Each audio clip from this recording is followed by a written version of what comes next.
As I walk the lonely street, I think of you. Just imagine all the things that we can do. It is so hard to be away from you so long. But every day I live, my love has grown more strong.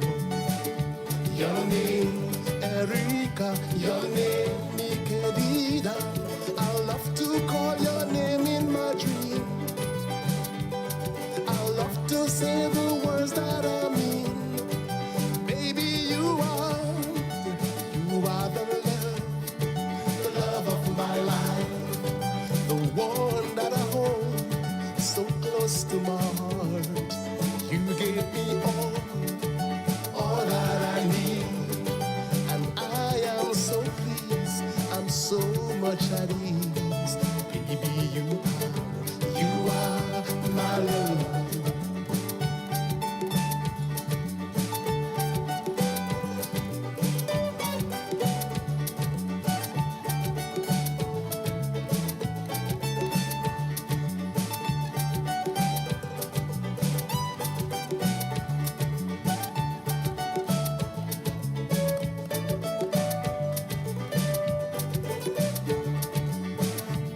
Every time I think of you, I'm so impressed.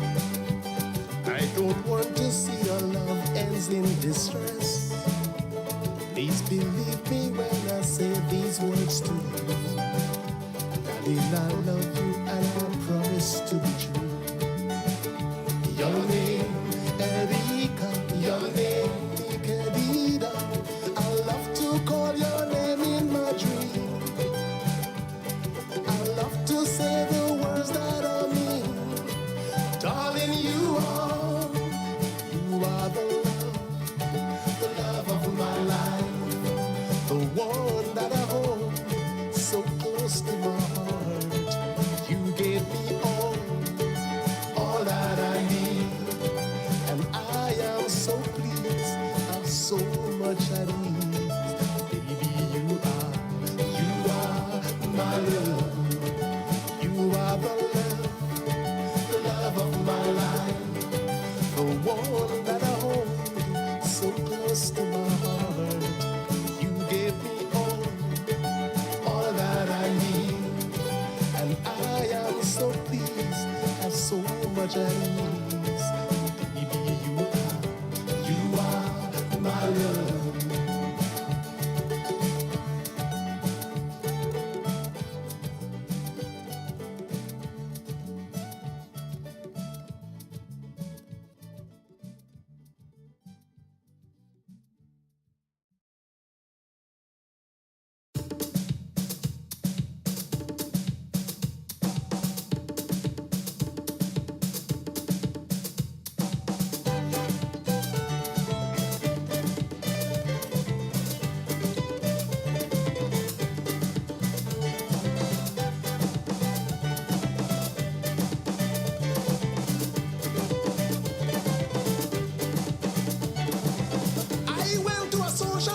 One day, the big jump group was done to play. You see me standing there in a corner, I'm waiting for me chance to get to the center. The bass jump start to beat, and then the cut jump slam a note. This time a woman gone in the ring, and she start to do she thing. Tell me how, this is someone I never see. Tell me how.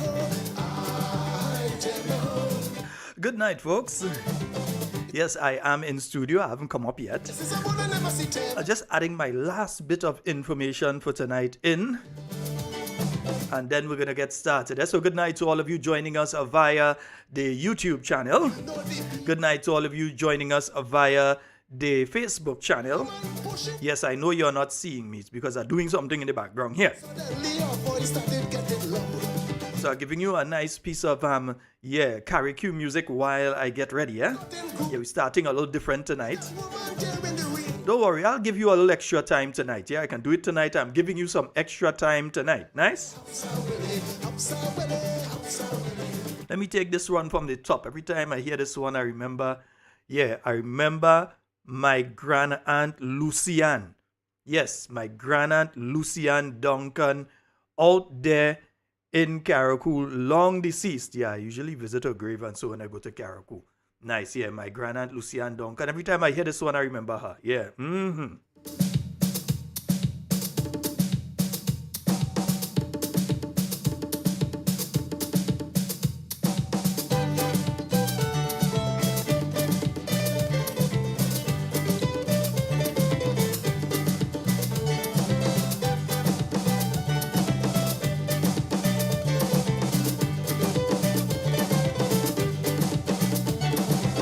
I went to a social party one day. The big jump group was done to play. You see me standing there in a corner. I'm waiting for me chance to get to the center. The bass drum start to beat, and then the cut drum slam a note. This time a woman gone in the ring, and she start to do she thing. Tell me how, tell me how. This is someone I never see. Tell me how, I tell me how. Tell me how, tell me how. This is someone I never see. Tell me how, I tell me how. Oh Lord, the action getting real hot. You know the people they want to stop. I see a woman pushing her way through the crowd. Suddenly her voice started getting loud. The bassman saw the move. He done not and she got in groove. You should see that woman there in the ring. But she start to do she thing. Howsa Willie, Howsa Willie, Howsa Willie, Howsa Willie, Howsa Willie, Howsa Willie. I jump up. Do you think? Ah, yo, Viola, Viola, yo, Viola. Ah, yo, Viola, Viola, yo, Viola. Ah, yo, Viola.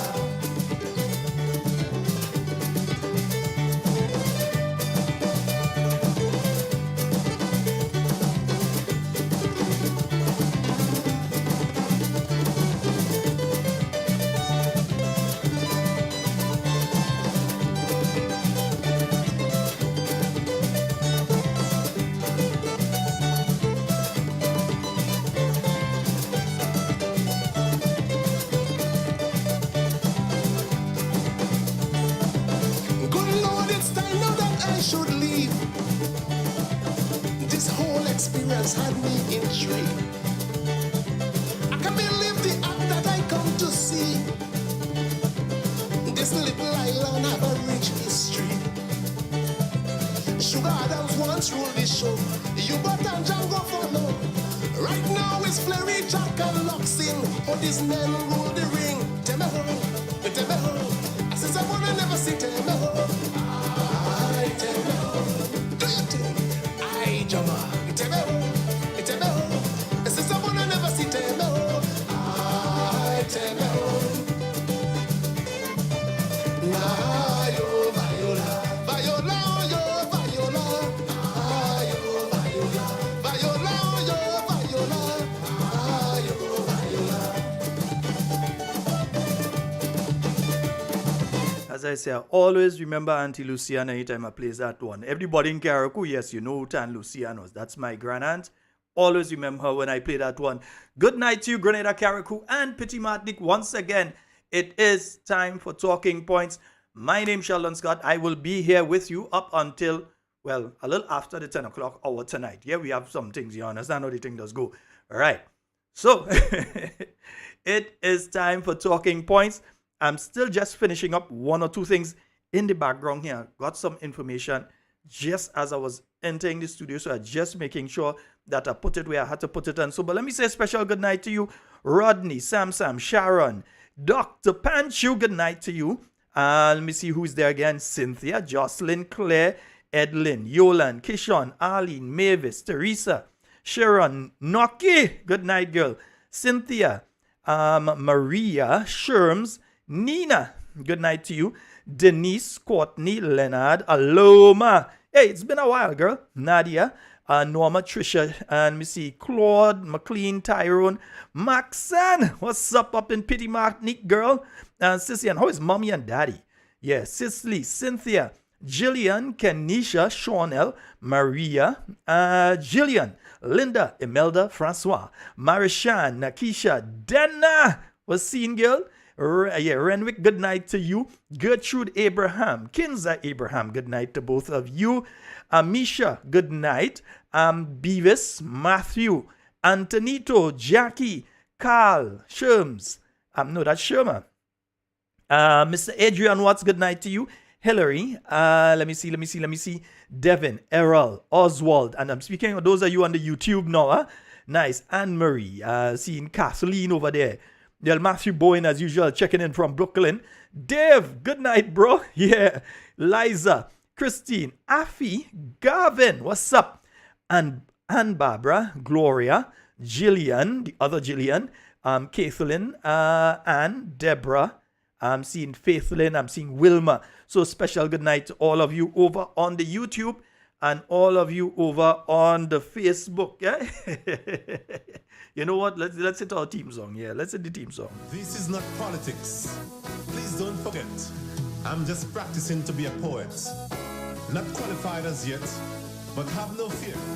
I'm gonna get there.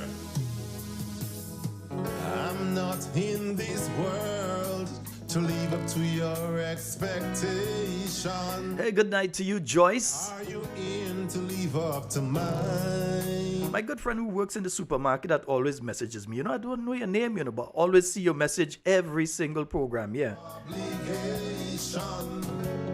No one knows me. You know, your number end with a 94. That is all I say. I ain't going and sell out everything else, you understand? I said I am that I am. I am.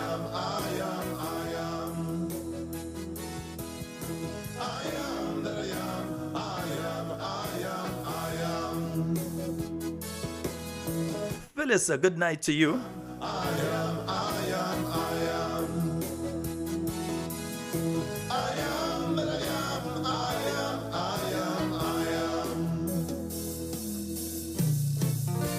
Serious business. There is a time for everything. And for everything there is a season. So man and man must reason. So as I said, we have a lot to get through tonight. Yeah, so we've heard again, yeah. So I've confirmed the name is Cecil Noel. That's the new CEO of the Spice Mass Corporation. I'm still waiting and waiting. Yeah, you know, sometimes you have to watch and wait. Yeah, so I'm waiting and waiting. Trying to find out if the position was ever advertised because I tend to read the weekly newspapers. I didn't see anything like that. I can't say for sure it wasn't there. But I didn't see it advertised in any of the weekly newspapers. And they're all online now. Anybody could go get them and read. I didn't see it advertised there. Or I'm trying to figure out if I even saw it in the government gazette. And I usually check through the government gazette. And I can't remember seeing an advertisement for a CEO for the Spice Mass Corporation. And the usual procedure. And this is a trend with the NDC here. They tend to go that direction and hire CEOs and other people without going through the proper procedure. So now you have that situation where they now have a CEO. And don't get me wrong, I don't know much about the CEO.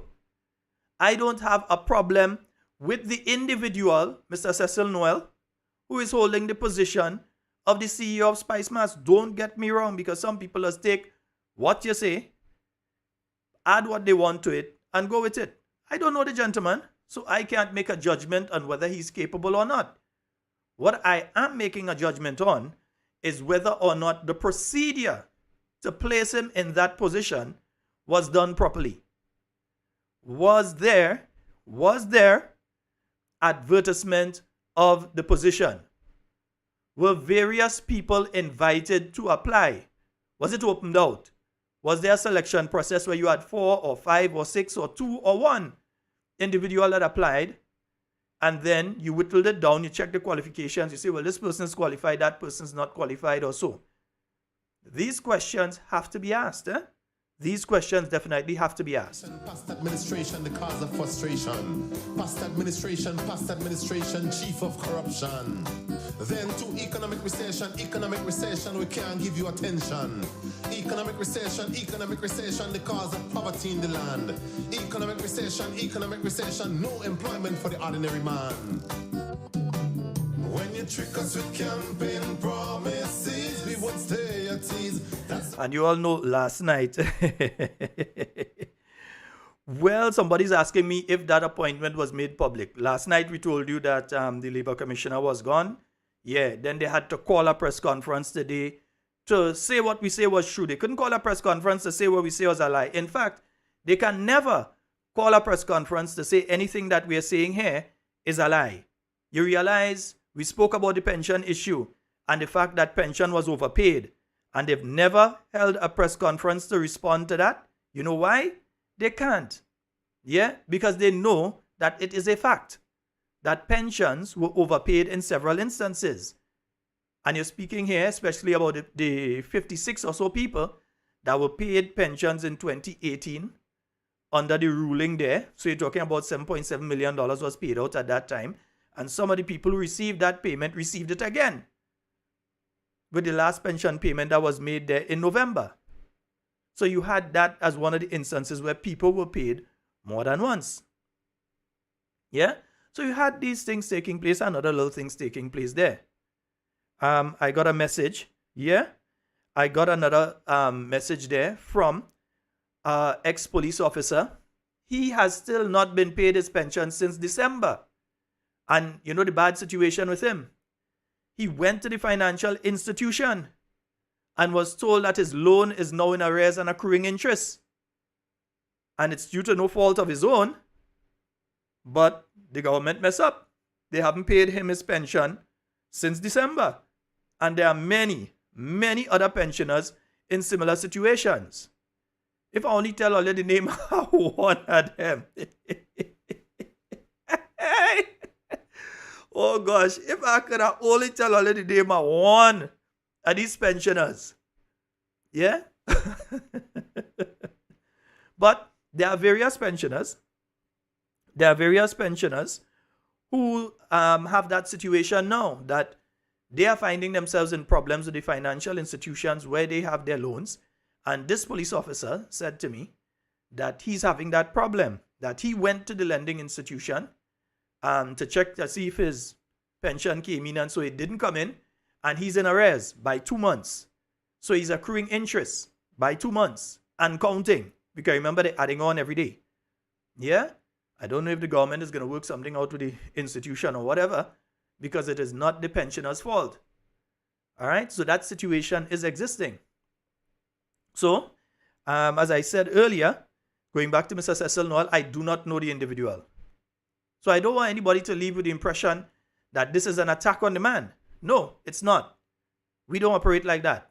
We don't even know him. I can't say I know he has been involved in steel pan, and so I believe I may have met the individual before. I can't even say if I see him. No, I can't say it's him. So why would I come and attack him? I'm not attacking the individual. I'm attacking the process. I'm asking questions on the process of selection. Yeah? I can't say he will do a good or a bad job. I don't know him. But the process for hiring that individual, that is the issue.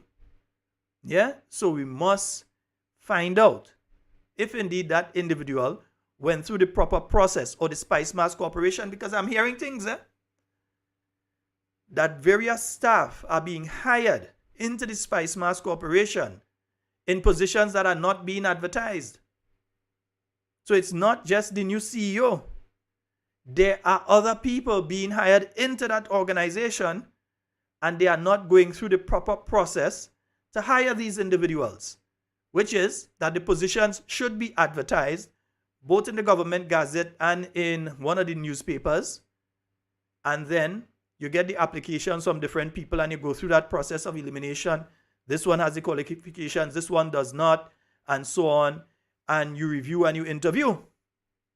Yeah, you review, then you call in and you interview, and then some you will neglect, and some, or one, you will select. But has that process taken place in this instance, and in the instance of other people being hired into the Spice Mass Corporation over the past few months? Because I am hearing stories of people just being sent, Minister so-and-so send this person and say, take this person on, and then, bam, the person is working there or attached to the Spice Mass Corporation. So some questions need to be asked in relation to that.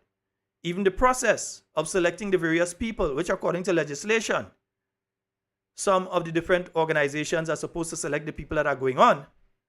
Right now we're hearing different stories in relation to that. Yeah, so we also have to get the wherewithal on that situation. Nice? Beautiful.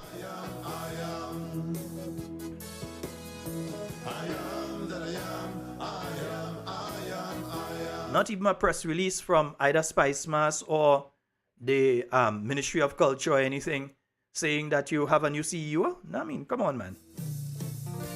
Serious business. And don't try to tell me it's not true, you know, because I know that he met with some of the organizations already as and introduced as the CEO. So man and man must reason.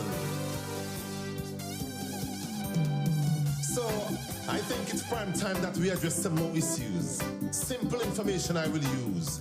No rocket science to get you confused. So relax your mind. Make sure everything is fine while I take you down a poetic line. And you know, something happened today. So this morning, I was in town on my usual drop off to school run. And then I got a message that, hey, there's a press conference at 11 o'clock. Now the press conference was...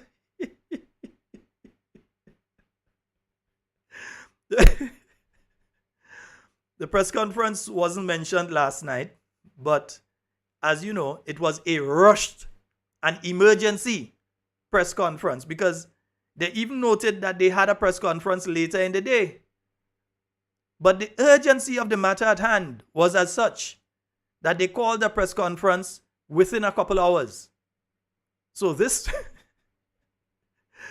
morning, they had a press conference to basically confirm what we already did their job for and told you last night. So we told you that Mrs. Valerie Thomas, who was the Labor Commissioner, no longer holds the position. In fact, it seems as though they're changing Labor Commissioner inside it like the United Kingdom changing prime ministers. You know, this week you could have one prime minister, next week is another. But you know, what was very interesting were the statements that were made by the Minister of Labor when speaking in what she termed as the termination of Mrs. Valerie Thomas. And let me say something, eh? Mrs. Thomas, if I was you, I'm talking, you know. I'm telling you, I'm talking, I hear stories about who pack the box and thing and storm out, I hear all kind of thing. Yeah?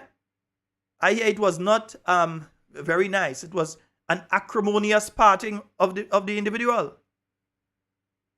And when you hear the minister come out and make statements like that, it leads me to ask more questions. Yeah? Kathy, behave yourself tonight. Kathy. All right. You and Antonito and them behave tonight. Nice. Yeah, it leads me to ask some other questions. Because, you know what? Let's take, first of all, when the minister made the announcement. And let's break apart what it is the minister said. And I have some other things to bring up here. But we're dealing with this one first, right? So, let's deal with Minister Joseph announcing the departure, or as she termed it, the termination of the commissioner. This engagement was called so that I may update the members of the press and the public in general on just a few developments happening at the ministry that I head, and that is the Ministry of Legal Affairs, Labor, and Consumer Affairs. Members of the media and the public will recall that sometime in early November, well, the 3rd of November to be exact, we welcomed new Labor Commissioner, Ms. Valerie Thomas, into the position. And we have been working for the last 4 months, but upon review of the state of the relationship as requested by the Public Service Commission.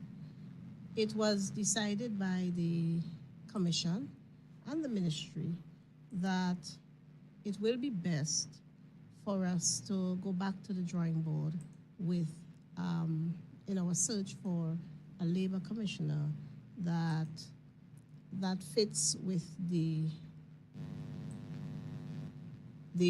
personnel and also with our general outlook as we seek to take steps to enhance the labor climate in Grenada for workers, for employers, and specifically for the members of staff at the Labor Ministry who are delivering on the services to our stakeholders. So we have ended the relationship, and we will go back to the drawing board with a new labor commissioner to be announced in the not too distant future. By the statute, the Employment Act, in the absence of the labor commissioner, the deputy labor commissioner performs the functions. As such, Deputy Commissioner Sparkle Grenade Courtney will be performing the functions of labor commissioner, and of course she's no stranger to the ministry, having served in the post of labor officer there some years ago before being transferred to other divisions within the government of Grenada, including the Department of Public Administration most recently. And so that in relation to the Office of the Labor Commissioner is the state of things at the Ministry of Labor. Now, friends, there are several things that were said there, and I don't know if you picked it up in the first run. And what I'm going to do, because it's not that very long, and as I said, I'll stay with you all a little longer tonight, we are going to play that again. All right? So let us play that one more time. All right? One more time, because I want you all to listen carefully to what is being said.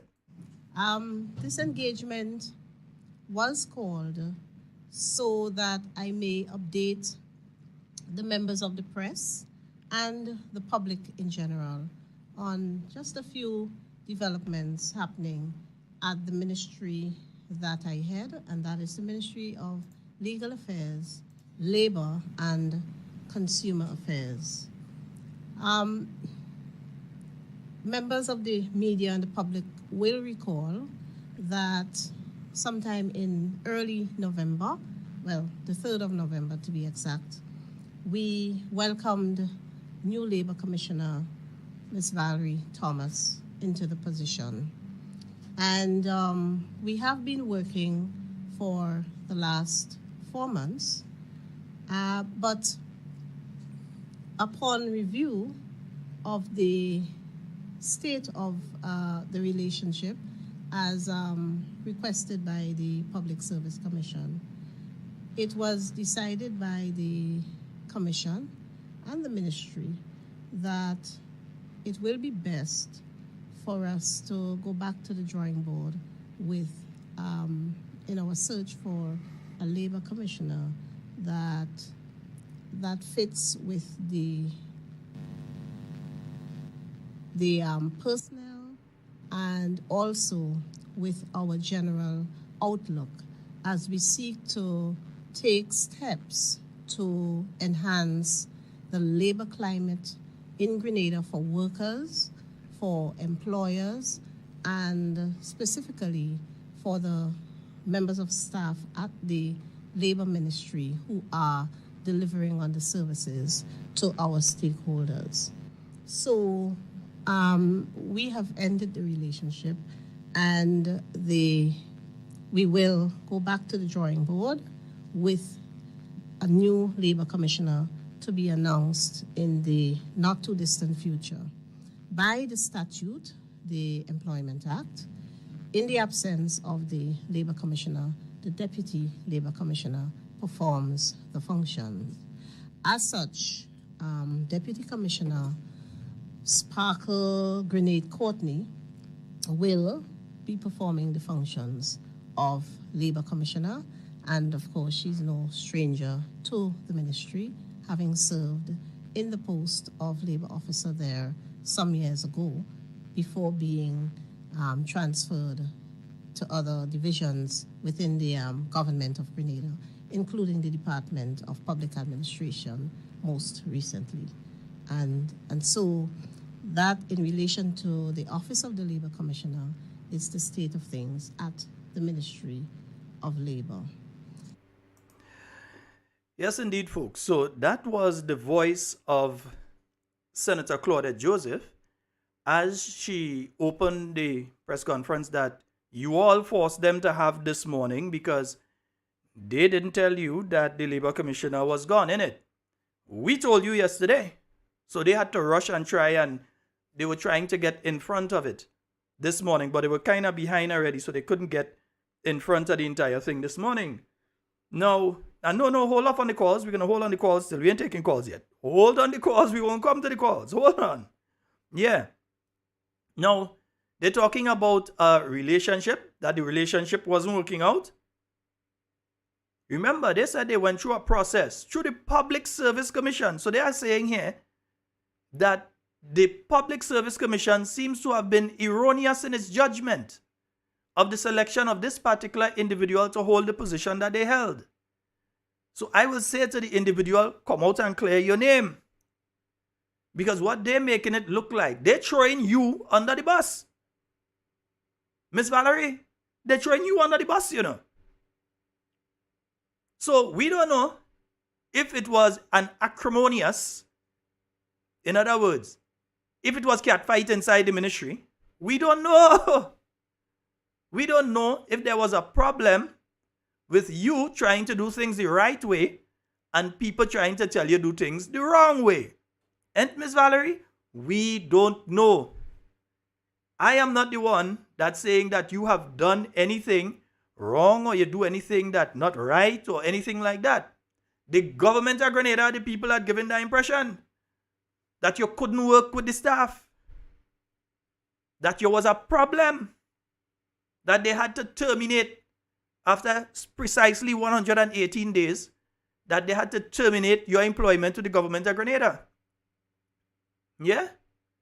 That is what they are saying. And they had to call a press conference to come out and say it. Remember when you were given the position? Let me just play this here, let people remember. When you came in with much applause and aplomb. You came in with all kind of ticker parade because first female Labour Commissioner. Yeah? So let's hear what they said. Government has appointed the country's first female Labour Commissioner following the retirement of Acting Commissioner Reginald Lord last week. The Ministry of... And before we go further, I'll go hear the kind of qualifications that the individual has. Not had. They still have it. They didn't lose their qualifications.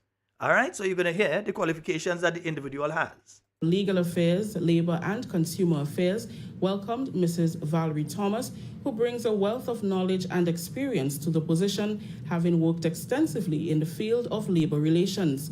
A graduate of the Cipriani College of Labour and Cooperative Studies, Mrs. Thomas specialized in labour studies with an emphasis in negotiations, labour administration, and labour dispute management, among others. She also has experience in the Grenada Public Service, having worked for over 17 years in the fields of general administration and human resource development.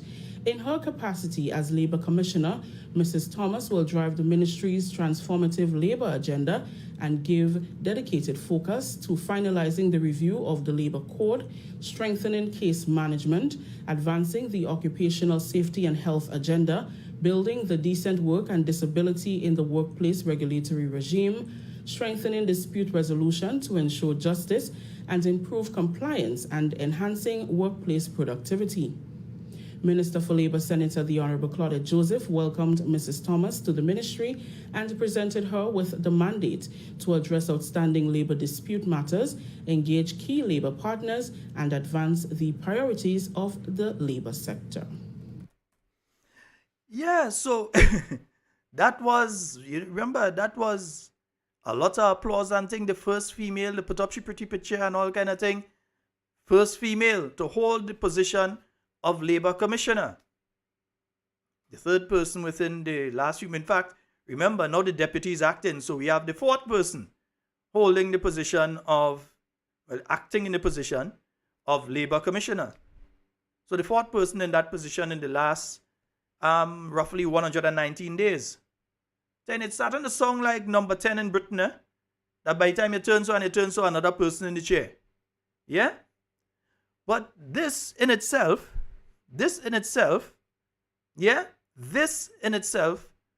says a lot. Not about Mrs. Valerie Thomas, you know.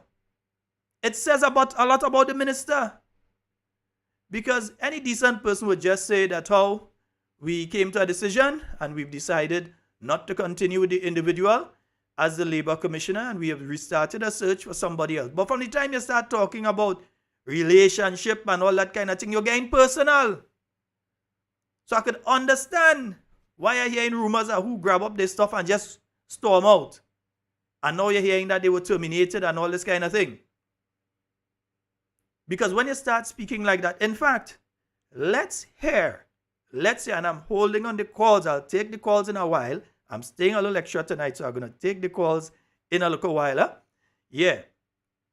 Let's hear when asked the question by one of the journalists there. I believe it's Miss Linda Straker. When asked the question about, they spoke about relation. In fact, let's hear from both Miss Linda Straker and the minister in response. My question has to do, can she just give a little more clarity? She said upon a review of the state of the relationship. Can you just explain that a little bit more? Because the original release that was sent in November, I got the impression that it was a position that was opened and they would have gone through a certain advertising and they would have there's a whole process to finally select that person. So when she said review the state of the relationship, can she explain that? And in part of it, can she also say what is the cost of terminating that relationship to the state and who has terminated the arrangement? Is it the Public Service Commission or is it a case where Ms. Thomas decided, I no longer wish to be part of your service? Let me see if I can remember all of the various facets of the question, Linda. Good morning to you. Yes, indeed. The Employment Act requires the Labour Commissioner to be appointed by the Public Service Commission.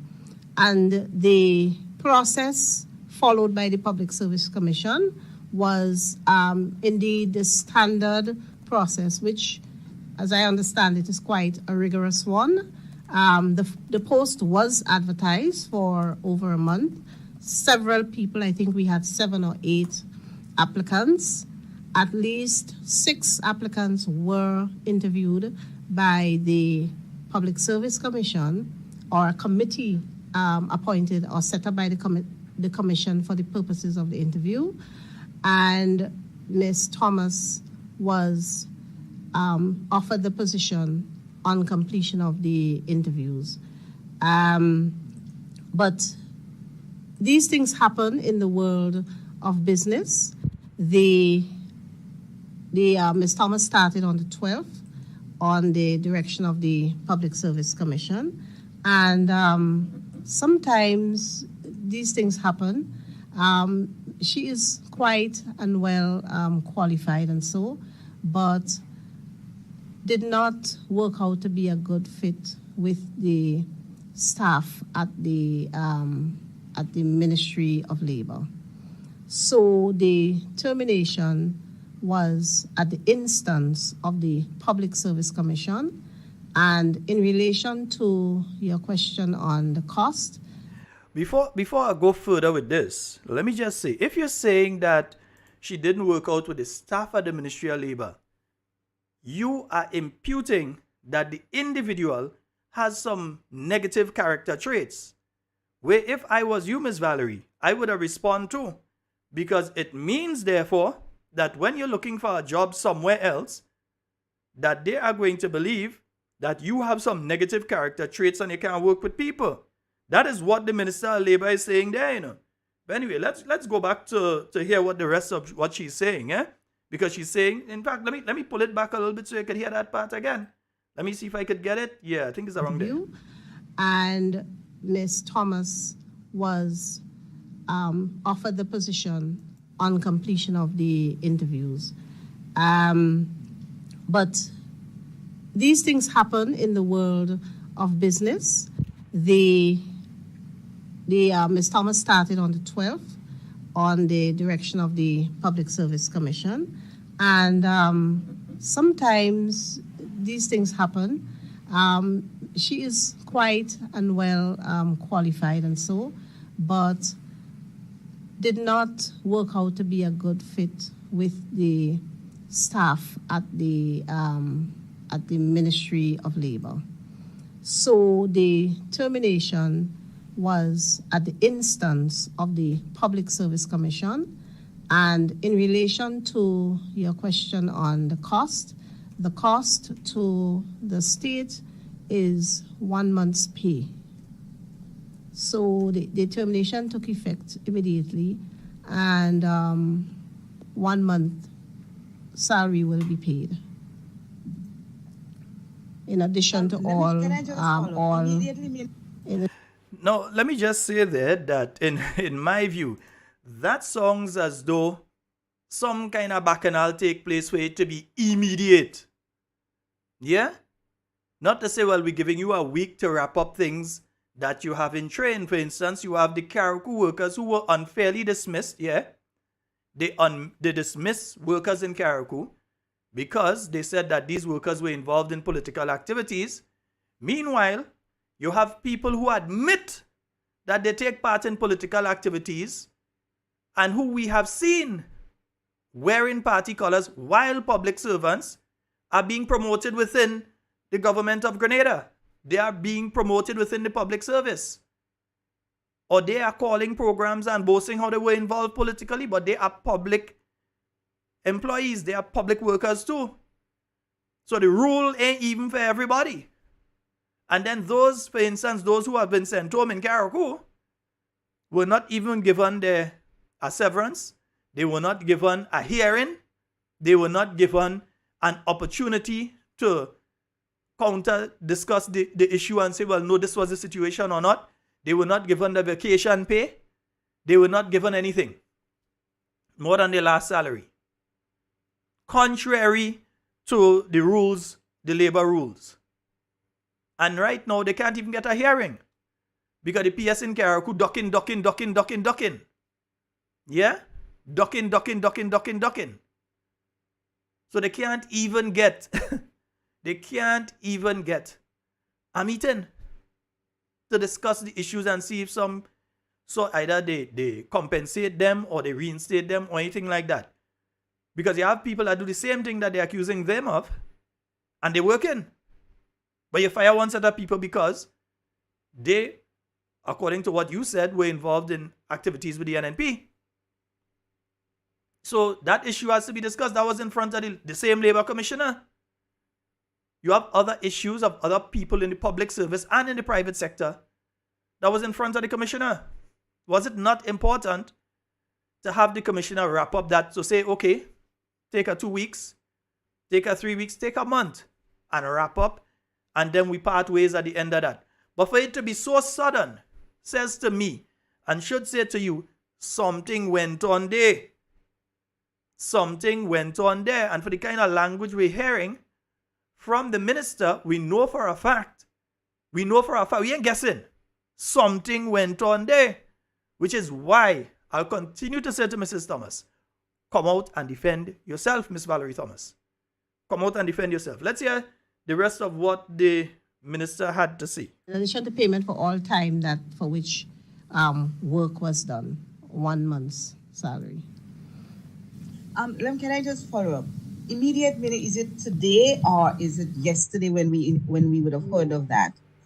And when you said relationship did not work out with the good for with the staff, so there is the recommendation followed some disciplinary measure, or is it an agreement where somebody would have filed a complaint on Ms. Thomas? So to answer the first part of the question, with immediate effect meant from Tuesday afternoon, so that Ms. Thomas was not at work yesterday. No, it was not. It was not disciplinary proceedings in accordance with public service regulations or at all. It was just it being a contractual arrangement. It was just a termination in accordance with the terms of the contract. So we've heard there, and let me just pull her off here. You want to see me instead? Nice, yeah, good. Yeah. You've heard the explanations being given by the minister in relation to this entire issue. Yeah? And I think that that interview left more questions than answers. And Miss Valerie Thomas, before you end up in probably England where it does change prime ministers every now and again, like we does change labor commissioners down here, maybe you need to say something, eh? Because your professional conduct, yeah, is being brought into disrepute by the Minister of Labor. And here's the problem. Let's ask a question here. If Mrs. Valerie Thomas wants to challenge her removal as Labor Commissioner, who's she going to? Let's seriously. If she wants to challenge, and if she wants to challenge her removal as the Labor Commissioner, who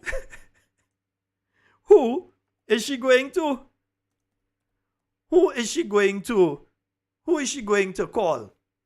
Is she going to go to the is she going to go to the Ministry of Labor and file a complaint with the Labor Commissioner who is now acting because she was removed, who might then take that to the Minister of Labor, who is the person that just have imputed various negative attributes to her character and professional conduct? So if this lady now has to bring some sort of action, legal or civil or whatever, who's she going to? Because she will have to go to the Ministry of Labor. So, and here's what. Who is going to give legal advice to the government in relation to that? The Attorney General. And who's the Attorney General? The Minister of Labor. We have a call online. Good night. Good night, soldier. How are you doing? I'm quite fine. But this is an interesting question. If the Labor Commissioner, former Labor Commissioner, is upset in relation to the manner of her dismissal, if it is really dismissal and not a resignation, but if she's upset in relation to that, how does she deal with that? Does she go to the person who was her deputy to complain about her treatment to the minister? Because remember, the minister is the person that has to make a decision if they can't come to a decision at a certain level. And then if there's a legal challenge, then the Attorney General has to get involved, who just happens to be the minister. Yeah. Absolutely. The same minister. a confusing mixture of supervisory incompetence at Sheldon. That's what it is. It just shows how confused the leadership of the NDC is and will continue to remain. That's just a baffling one. Let me go back here, Sheldon, because you played this thing about 3 times so that we could have an understanding of the wording of Claudia Joseph. You know, she says that upon view of the state of the relationship as requested by the Public Service Commission. The first thing here is for us to understand that she is claiming, you see, she wants to absolve herself from any indictment in the termination of the contract of Ms. Thomas. And so she is putting it squarely in the face and in the plate of the Public Service Commission.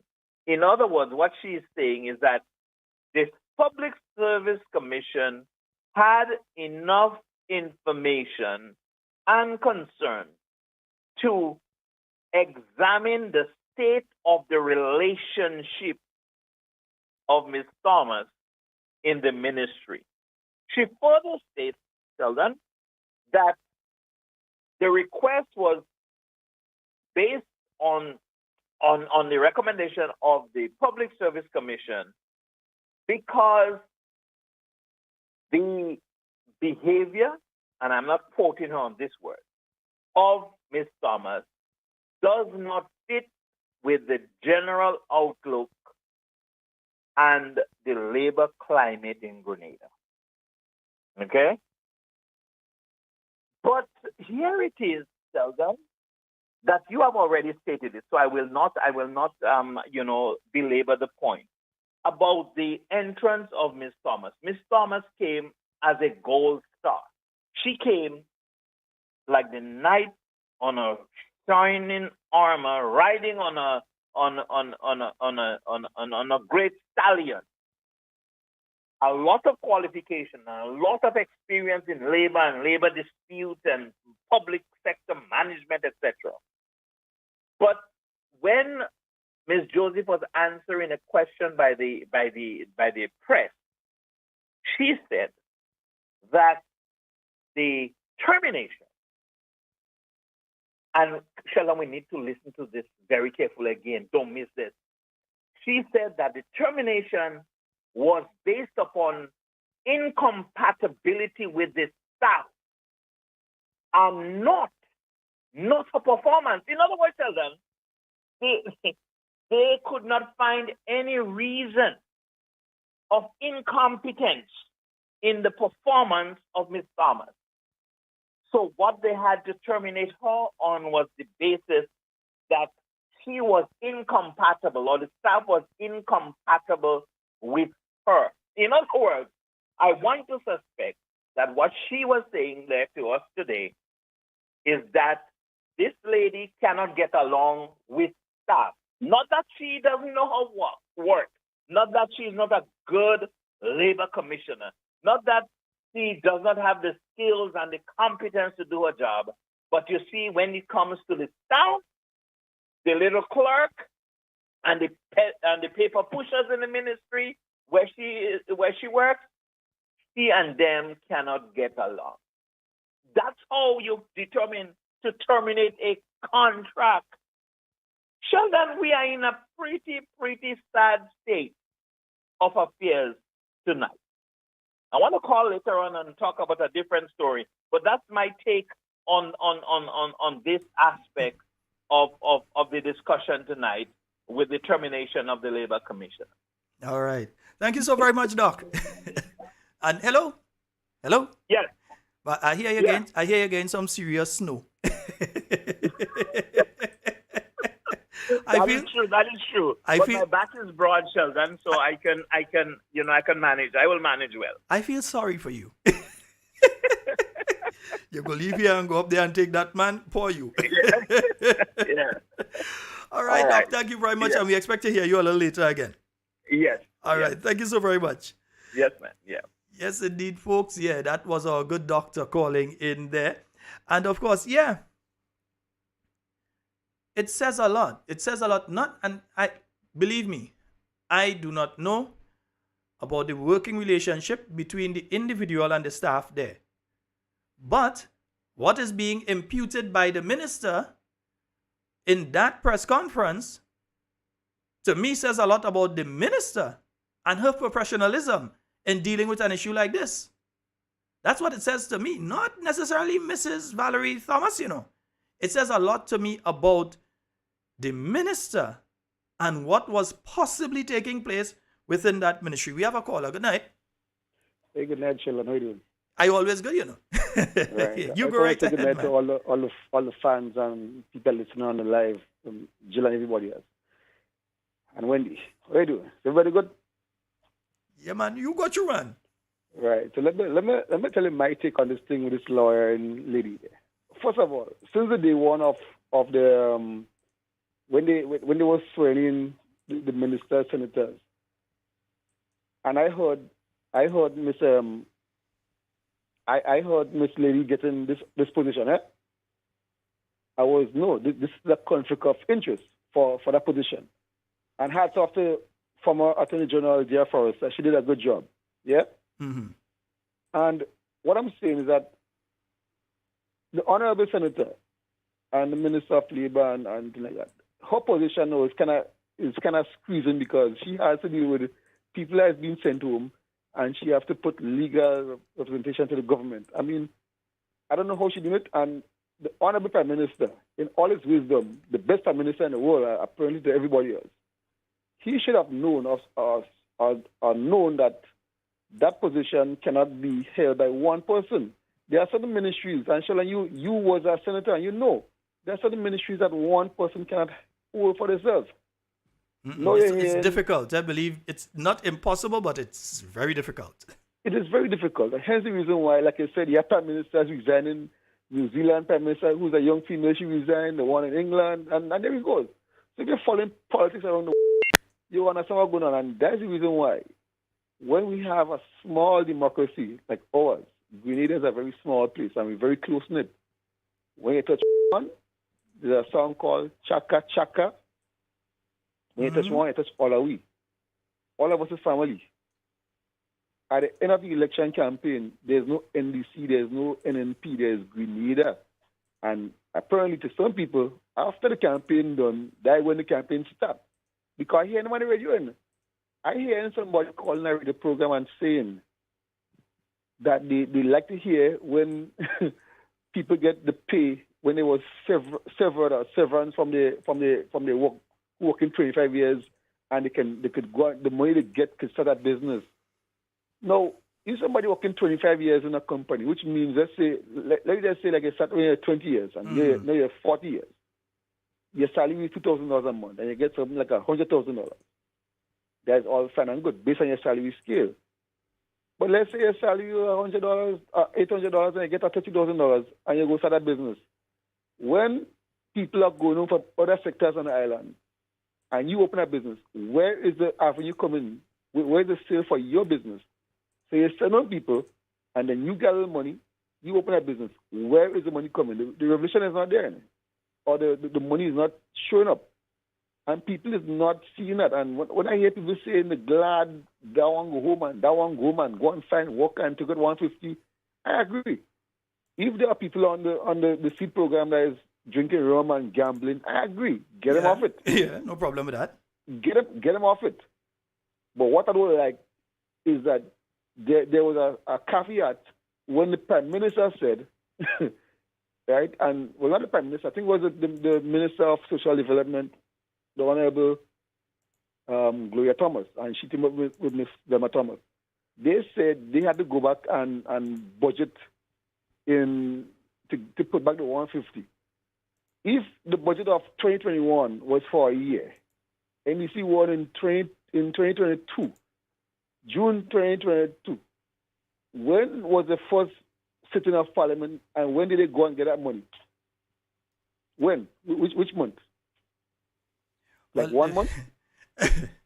That is a clear lie, right? And before I go, I keep saying that the Prime Minister was on an interview with the lady called Kalisa Fari, and I keep saying that because people don't listen, and that's the problem I always have. There's an interview Kalisa had with the Honorable Deacon Mitchell, and the $2,000 thing come up, and they were saying, well, based on what was happening is that the Honorable Deacon was saying, well, the gas was a free for all for everybody, and you could go based on a certain talk show host. The guy was saying if you had 3 cars, you could go and take gas with all the 3 cars and fill up bottles. Yeah, that was Kalisha absolute. said. And let me tell you, before you run off, that is absolute nonsense. Well, hold on, well, When you finish, I'll explain the process because remember, I was part of that, eh? Yeah. well, Sheldon, I know, but Kalisha bluntly explained, Mr. PM, I have done the interview and there was nothing like that going on.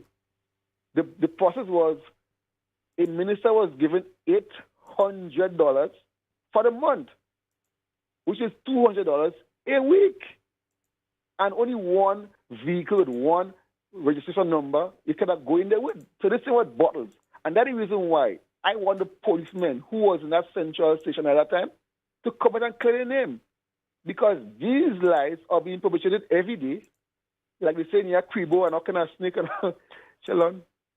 Have a good day. I'll listen to you. Yeah.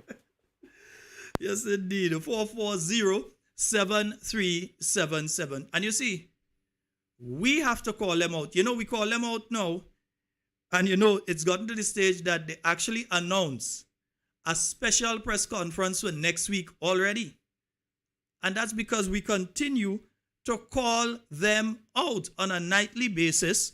We are calling them out. Because they're not answering you. They don't think that they have to report to you. Yeah? Making people sign all sorts of documents. Listen, to anybody that has signed that document ain't legal, This document that they're making you all sign there. Again, public workers. 3 documents. The Oaths Act. I have it here. I'll put it up on Monday and we'll discuss a bit about it. The Constitution of Grenada. We'll pull the section of the Constitution and discuss it with you. And the Public Service Rules. Yeah? And you'll understand clearly where I'm coming from. We have a call online. Good night. Hi, good night, Sheldon. Hey, how you doing, bro? Just quiet. All right. Sheldon, something I don't understand in there. I'm not getting clarity in it. Mm-hmm. Is it Miss Joseph saying, is it the staff in the ministry that cannot work with the lady? Or she cannot work with the lady? Is it the staff in the ministry that protest that they don't want the lady or they can't work with the lady, that's why the lady have to be fired? Let me or tell the you. lady really just can't do the job? Because how Miss Joseph explained this thing, it is very technical, But it imputes a negative surely. assertions on the lady's character Total negative. and her professional conduct. Total negative on her professional. They're basically trying to make the lady look like she was a wajang or some kind of thing. No, It's I like don't the know. staff- I it's don't like know. all the staff But that's what they're saying to giving. the lady, look, or saying to Miss Joseph, technically, look, I can't work with this lady. This lady, don't know what she about her. This lady is this or this lady is that. Is it the staff, I really want to know, that protest against the lady? Or is it because the lady is not following Miss Joseph's line? She wants her to be removed. Because remember, if the Public Service Commission that is appointing the person, that commission that was there that appointed that lady, wasn't the commission these people really wanted at will?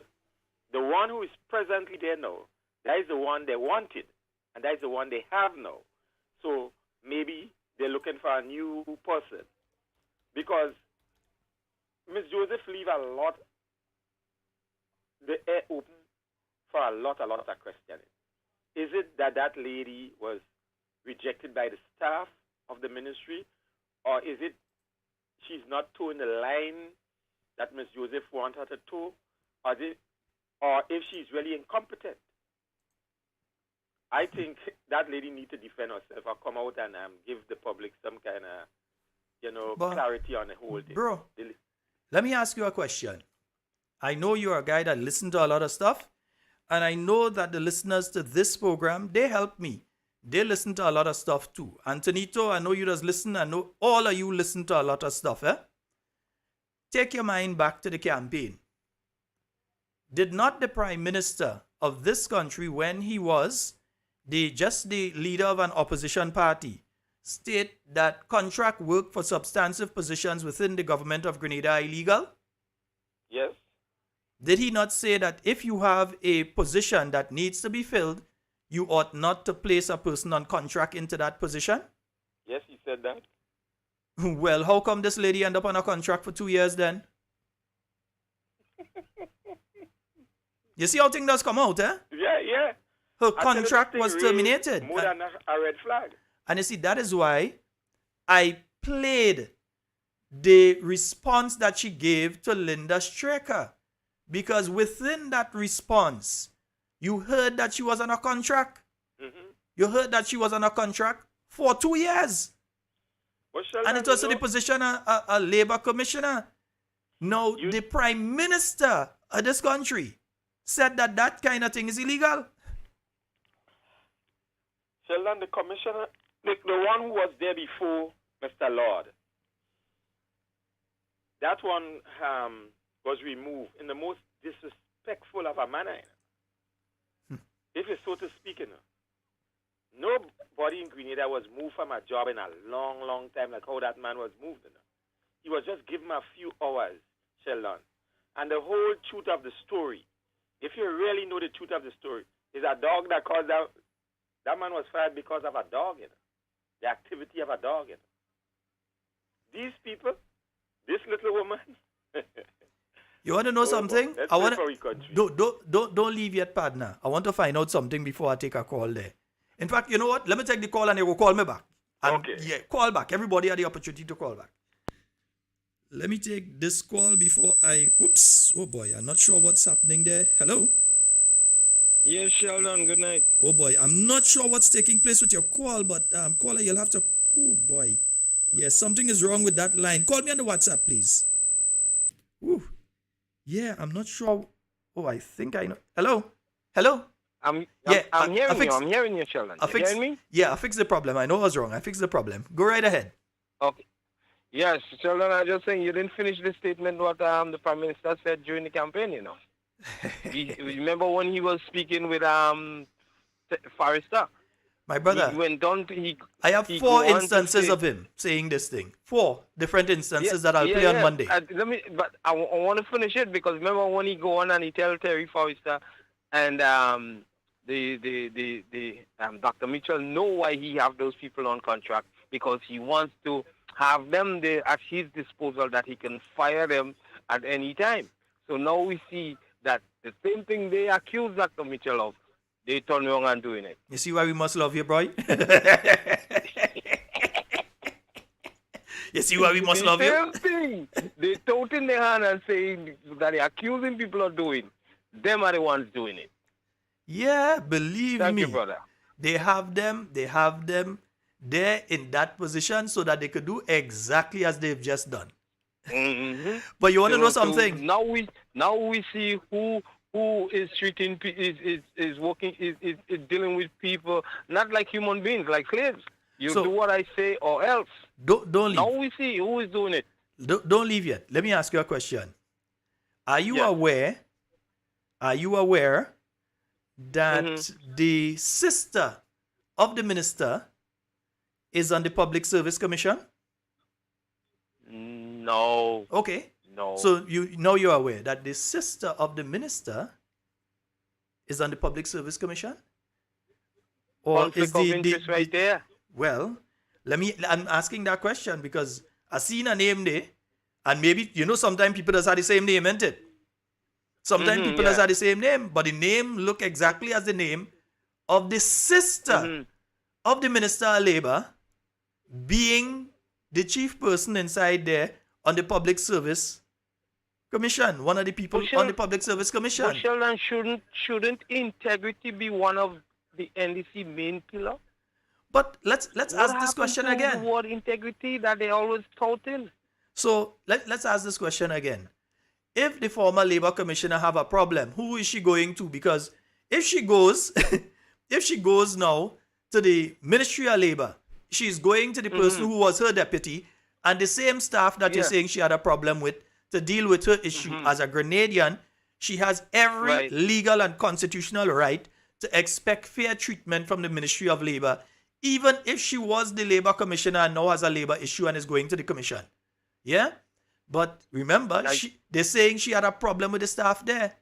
And then the Minister of Labor may have to make a judgment on that issue. Or if the now actual labor commissioner, who was the deputy, has to make the decision. If she can't make the decision, it goes to the minister. And then Right. if a legal thing has to take place, it has to go to the Attorney General, who is the same minister.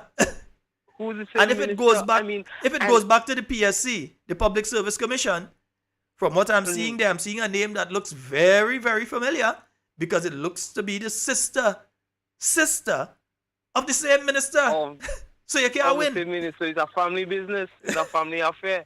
But the other thing I want to ask, you're telling me that within 1 month, the decision was made that the lady could not have coexist with the other workers. So every day she and somebody. I mean, how many people is on that board?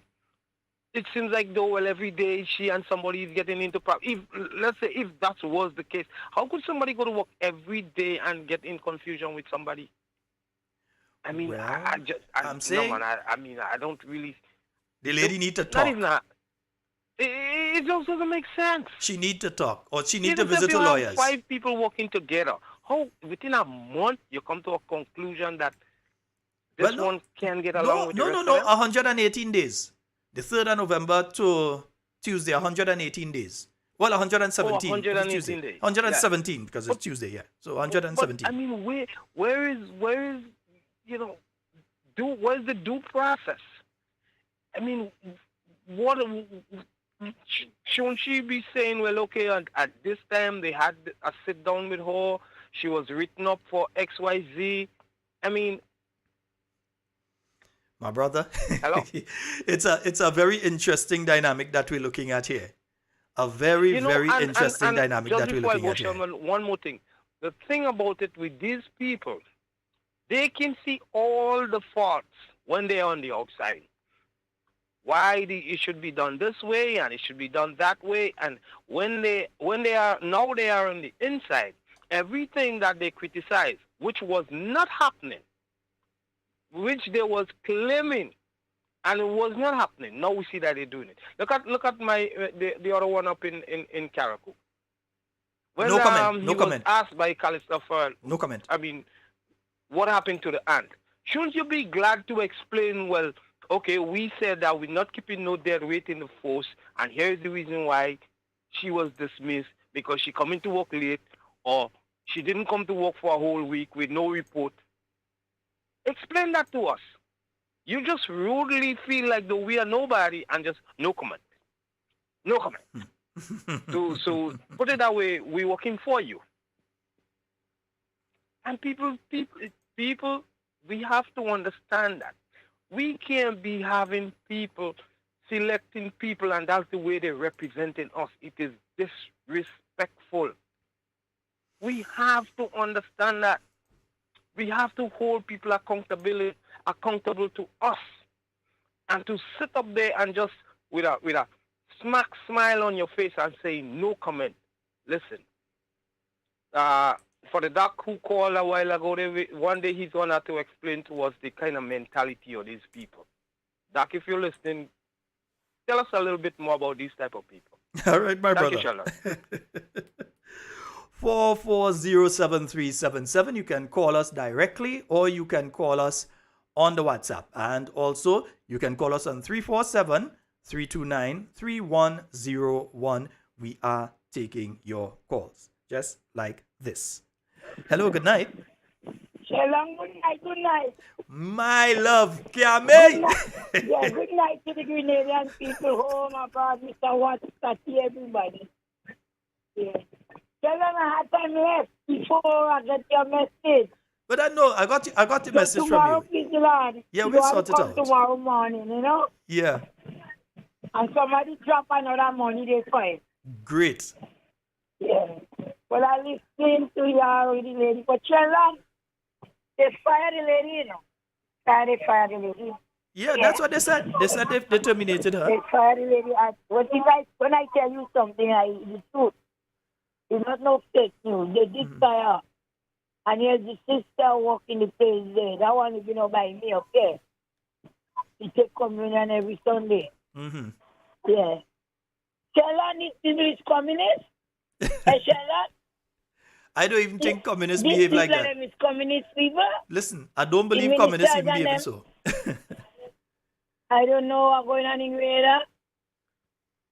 Well, the Grenadian people themselves now, when they was telling them, they didn't believe. I'm not saying, Mr. Scott, under the NNP government, when they take office, nobody didn't go home, but not that amount of people. And they just sending home people. I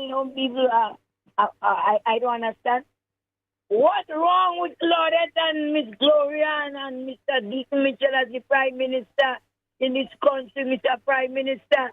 If you the head of the fountain and this thing going on, you're supposed to say something.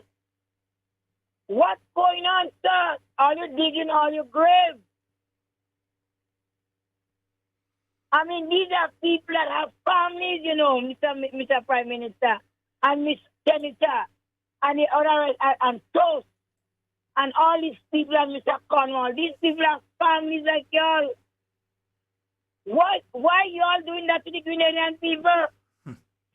Why? These are the questions that want the media people in the next thing they have in. Ask them this question for me. Well, why you all sending home people that have to pay the bills, have to pay the children's school fees, wherever they're studying and whatever? You all tell people in all this campaign you're not sending home nobody. I really, really thought you all were doing things different in this country. But woe be unto your people. Woe be unto your people. You cannot be doing people that. You all want to invoke Bishop, the dead, you know. And if you are going on, you all doing all kind of crazy stuff. You all cannot function. If you can't function and run the country, call an election, no man. Call an election. Let me see. Call an election. We're going on the wrong road. I see it every day. People crazy, wild in town. People getting on wild. People's mind is not there. You're disturbing people's mind. People running all over, wild young people. Come on. You're not on the ground to see what's going on with the Grenadian people. Lord of mercy. Today, a policeman, I am Mr. Scott, you said an ex-police, another retired police officer. He was in the hospital. And he tell me he don't get the little money yet and you have to go and buy medication and get it. He don't have the money. Where the people if you all have to give them to their money? Find a way. Where are the money they live in the treasury? I don't write like you all. Where are the money? You all say, Grenada, you got to get some money, you know. Yeah, in the treasury. And people calling radio station, people telling Mr. Scott they don't get the pension. The hospital don't have medication. They have to be always telling the people come back in the next 2 months, come back in a month. What is going on? Call an election. Let people go back out and vote. You can't hear no ministers. You don't have a minister office. Is they going to they can't see the MP who they vote for. You can't get one instant judges. No way. Call the election. Let people go back in the polls. Let me go back in the polls, Mr. Prime Minister. I don't understand. I don't care what all you do to me. I don't know already, but I know all you can't do me nothing. And I call in y'all to do what all you're supposed to do for the Grenadian people. Remember, it's them that put holiday, you know. All right. Anyhow, to my girlfriend, all by me this evening, good afternoon. I don't want to call your name on the radio for them to target you and your family. Good afternoon. And to the nurses and the doctors. I want to say good night to you all, you know. Dr. Pai, good night. Y'all are saying nothing. Some of y'all, the doctors, scared to speak. Look at how they treat the Cubans. Most of y'all went in Cuban studies, and they just disrespect Now they're attacking the Chinese that build all the house and all things in Grenada. Ungratefulness, that is not good. Good night, children. All right, I don't Cammy. write like y'all, but I'm speaking in my tongue that the Grenadian people understand what I say in the parables for y'all. Good night. All right, my love. You might think you're not bright as us, but you might be brighter than us. Yeah, that is what might be happening there. You never know. Yeah, I never underestimate any human being and their intellect and intelligence. I don't underestimate anybody. All right? Yeah. Except the present administration. Oh, God. Yeah. So I got some info there. As Cammy mentioned, medication. That blood pressure medication. One person said it's gone from $90 to $150. So my card is plus. Yeah, $90. It was $90. Now it's $150. So my card is plus. So imagine that. That's for people with high blood pressure. And you know, high blood pressure could damage your, and your heart and thing, or you could end up with a stroke and all this kind of thing. And the medication for it has gone up by that. Yeah, from $90 up to $150. Yeah. Somebody say what? A guy went to the pharmacy for antidepressants and sleeping pills. So he was feeling depressed, so he went for medication for depression, sleeping pills. The pharmacist tell him, say, no, you can't get that just so. You had to have a prescription. Guy dip in his pocket and he pull out a picture of all the NDC candidates. The pharmacist give him, that is a prescription. So he give him the medication one time, the antidepressants and the sleeping pills. Poor fella. I go laugh in the studio for myself at that one. 440-7377. That's the number for you to call and get on the inside. And 347-329-3101. That's the next number to get on to the inside of tonight's program. There's another issue I want to raise in a little while. But before I go to that issue, let me touch this.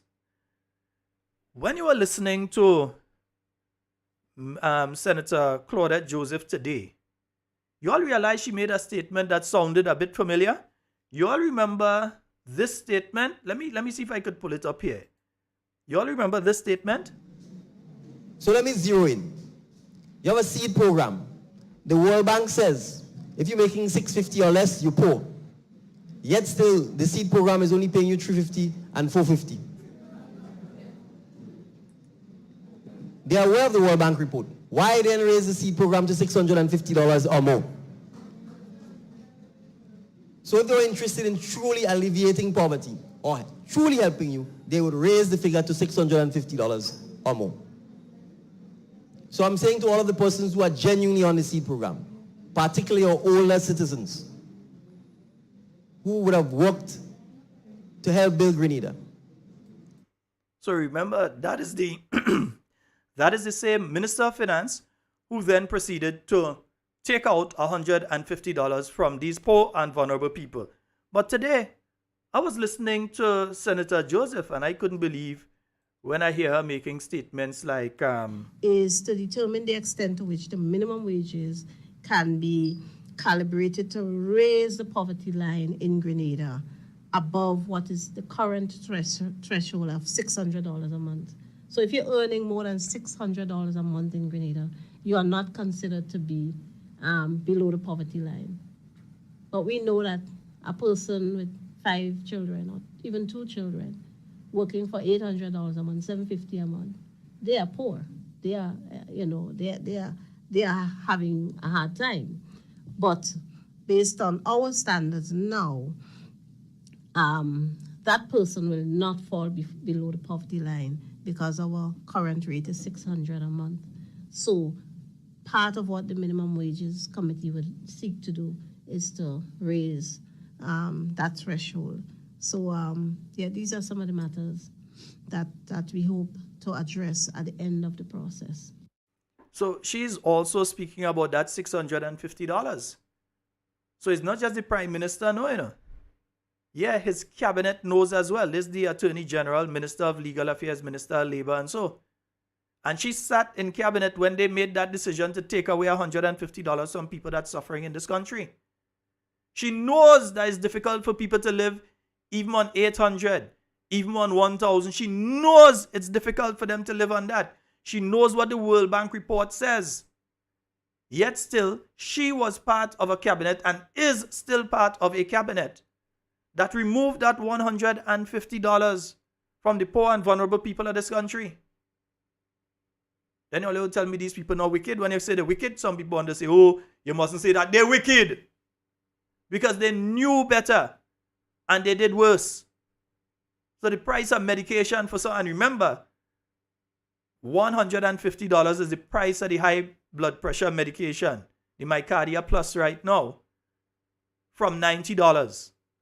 What about the people who are getting that $150 that may have been able to purchase it, that now it's totally out of their range, they can't? What are they supposed to do? Just stay there and dead? What moves has this government made to drive the cost of medication down? Or at least to offer medication from some of the facilities, the government-run facilities. Instead of that, you're hearing about medication shortages. That's the kind of thing. And on the previous issue, somebody was asking a very important question a while ago. When you listen to what was said by the Minister of Labor, Attorney General, etc., wherever she is again, you have to ask yourself, who brought the issue to the Labor Commission? Who brought up the issue in relation to Mrs. Valerie Thomas? Who brought up the issue of the alleged conduct? Her alleged conduct. Who brought up that issue to the Public Service Commission? The Public Service Commission didn't just come in and say, well, we're doing an investigation on you. Someone had to bring that issue to the Public Service Commission. So who was it? The minister? Was it the deputy? Was it a staff member? Who brought the issue to the Public Service Commission? And you see what they did today is that I realized that they kind of short-stopped the media from asking questions. Number one, they called the press conference at the last minute. And secondly, they kind of short-stopped the media from being able to ask questions so that those questions could not be asked. They asked about her contract and what was the clause and so. The minister said, well, some people have 3 months, some people have 6 months. She didn't answer the question and said how much that Mrs. Valerie Thomas had. She said some people does have 3 and some people does have 6. That is not answering the question. That's running away from the question using legalese, legal language. Just running away from the question. Yeah? 440-7377. That's 440-7377. You know, yeah, let me take a little break in between. Yeah. Sometimes you just had to take, oh boy. Just as I was about to do that, let me go back to the phone lines. Hello, good night. Hello, good night. Hi, good night. How are you? I'm always fine. Go right ahead. All right. Well, you know, sometimes I just say I'm fine, but sometimes when I look at what's happening around me and around Grenada, Carriacou, and Petit Martinique, I can't say I'm fine with it. It's okay with me. Mm-hmm. Sheldon, I overheard a news report on WeFM this afternoon that someone got fired during this course of this week. The Labor Commissioner just started working in November, and she appointment was revoked by the commission, Civil Service Commission.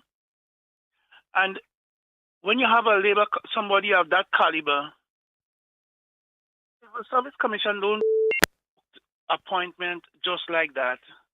They have to be aware of something that took place or is taking place with that individual. And it must be brought to the Civil Service Commission from the ministry in which they work or they employed in. So it has to be brought to the Civil Service Commission attention that we need to get rid of that person, or we need to investigate that person. And the flimsy excuse I hear the senator is making on the news clip is that she don't have a work relation with the other employees in the ministry. Come on, if you have a labor commissioner in your office, the staff don't have to dictate to that labor commissioner what he or she has to do. You employ somebody with character, as you noted in the first instance, well qualified and well suitable for the post. And now you have questions that is against her. So immediately you have to dismiss her. That is to show that we in Grenada don't have a clue of how to govern country, what to do, and how to treat people in our country. You see, these are the simplest questions that we need to ask. Dismissal is fine if you violate. But don't come with this. I'm not begging for her, but I'm just looking at the flimsy excuses that was given on the news clip this afternoon. It don't sound right. And the Civil Service Commission will only act and advise of a hierarchy in government. That is how they act. And I don't want to take much time, but I have another issue. When I hear the same person mention poor and greedy, or poor, the needy and greedy, it tells me something that we don't have a clue of where to go. That's why our country is in this devastating condition that people soon will rise up. I'm looking forward to hear when they will rectify the mess, or somebody else has to come and rectify it. It is time that these people should say thank you for the few months' service they have rendered, whether it's in good or in bad. Thank you very much, Eldon. All right, caller. Thank you so very much. Yes, indeed. And I think people know what to do. I don't think it's a situation that Grenadians can't run their country or don't know what to do. It's just that you have the wrong group doing the thing right now. So that is why it bong away. Yeah, it have some people who know how to handle the ship state and some people that know how to sink the ship state. And the problem we have now is that the people that are in charge of the ship, yeah, right now they're bong away. They're looking to go on reef and all kind of thing. I want to dive into 3 issues before we run out of time. As I said, I'm going to stay a little extra, but I want to run into 3 issues before I run out of time. So I'm going to stop on the calls for a little while and let me get into those 3 issues. But just before I go, just remember when you hear this, that the lady that they're speaking about there was on a contract. Promises that an NDC government will move Grenadians out of poverty as he referenced a World Bank report which states that 35% of the population is poor. That was before the pandemic hit. Now that the pandemic has hit,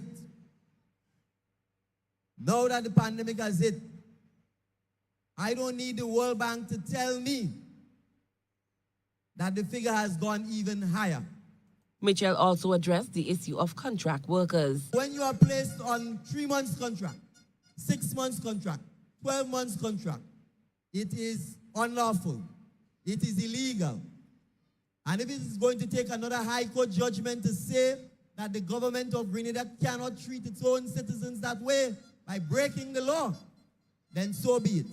Prime Minister Dr. Keith Mitchell has we hear what you say. Reminding Grenadian people. I don't need the World Bank to tell me. Mitchell also addressed the issue of contract workers. When you are placed on 3 months contract, 6 months contract, 12 months contract, it is unlawful.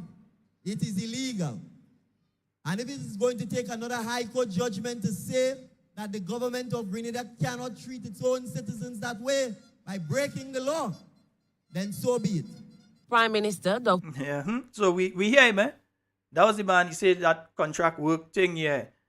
This woman had a 24 month, yeah, but it's contract work, innit? So that is illegal, yeah? And if it takes a high court judgment to deal with that, I hope you listen to yourself, yeah. Folks, next issue. I'm coming at it one time. Yeah. I was looking at the various SROs that came out for there, the statutory rules and orders, and so that came out today, the government gazette and so, that has been gazetted as of the 1st of March, right? So not today, yesterday actually.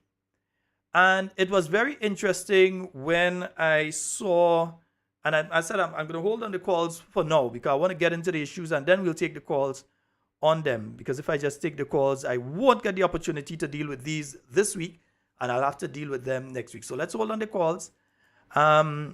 This particular issue here is very interesting to me and I've highlighted specific aspects of this. Yeah, I've highlighted specific aspects of this SRNO. And the reason I've done that is because I want you to know what is coming up. Number one, if you win over $10,000 in Lotto, you're going to have to pay a percentage of that back to the government of Grenada. Yeah? So whether it's Win Lotto or local Lotto, no, you're not going to receive your money wrong. They're going to hold on to a percentage of that. Yes, they're going to come and tell you that that was passed during the NNP time. But even if it was passed then, or it's passed now, the NNP didn't implement it. They left it there. But now they are implementing it. So they're going after the little kakadaya does win when you win your local Lotto and thing. Yeah, so expect you might have to pay, I think it's about a 10%. Yeah, so if you win 100,000, you have to pay a 10,000. Yeah, they're taking a 10% out of whatever it is that you win. All right? So that has been passed. So now, anybody that's playing Lotto now, once you win and it's over that figure, right, you're going to have to pay a percentage of that back to the government of Grenada, right? The next thing here is in relation to the creative industry. And again, we like to show you what we're speaking about. So that is the reason I have put this up, the statutory rules and orders, right? Number 13 of 2023. And I've highlighted these two parts for you because one speaks to the creative industry. And one of the problems that I'm having here, and I will show you in the next slide in a short while, and somebody's saying it's not 10%, it's 15%. I have to confirm that. Yeah, because I think it's 10%, but they may have made it to 15%. The other thing that I'm seeing here is that with the creative industry, they are now giving concessions to people in the creative industry to bring in equipment. But the decision in relation, and let me see if I could pull that part up, in relation to what is going to be allowed in and so on, is being made, and I'm leaving this up for a little while so you can see what is there. Yeah, that you could see for yourself, you can quote it, and again, we're going to load it to the page as we usually try to do over the weekend. And on this other one, you're seeing that the decision for who gets the concession and the conditions under which they get the concession lies with the minister. And I find that to be kind of funny. Because, for instance, if I decide and we at Talking Points decide that we are going to upgrade our studio, that we want to get some new microphones and a new camera and lights and all of that, so we approach the minister for concession. The same Talking Points that has played Minister Lennox Andrews. Yes, he is actually the minister in charge of the creative economy and so on. So the same Talking Points that has played his audio where he telling public workers, some of whom still ain't get paid yet, that the NDC government would not pay them late. That plays all the different members of the cabinet that he sits in. We play what they have said then and what they say now. Do you think that we will be afforded the opportunity to receive equipment once it's in the hand of a politician? Shouldn't this have been placed in independent hands? Because here it is. It says clearly here under 4A, right? It must be approved by the minister on such conditions pertaining to the ownership, use, and disposal of the items as the minister sees fit. So the minister could tell me that I could only get the concession, and he had to decide under what conditions. In other words, who owns the equipment? If I had to get rid of it, how I could get rid of it, and in what time frame I could get rid of it. So suppose I buy something now and I decide I want to upgrade, or there's an error with it, I buy something that's not compatible. Those of you who are technically inclined know that sometimes you buy something and it's not really the right camera for what you're going to do, or it's not really the right machine for what you want to do. You may have bought a gaming machine when you needed a multimedia machine. So the inputs are wrong, the speed is wrong, the RAM is wrong, everything. So you have to go and get another one. But the minister is making the decision in whether you could go and get another one and receive a concession. Yeah? So the minister, a politician, is the one that's making that decision. He is the one, Mr. Lennox Andrews, is the one that's going to be deciding who gets that concession and who don't get. So you think anybody, looking at what's going on in this country right now, seeing the treatment of anybody that even have a hint of green in them, if you pass too close to the bush and they see you stand up there, they say it was wearing green, you ain't getting a walk. Or they fire you if you do have one and they have the ability to fire you. You go in incest program and you can't get nothing. But we realize what's taking place there too. You understand? You had to do certain things again. Anyhow, there's another story for another time.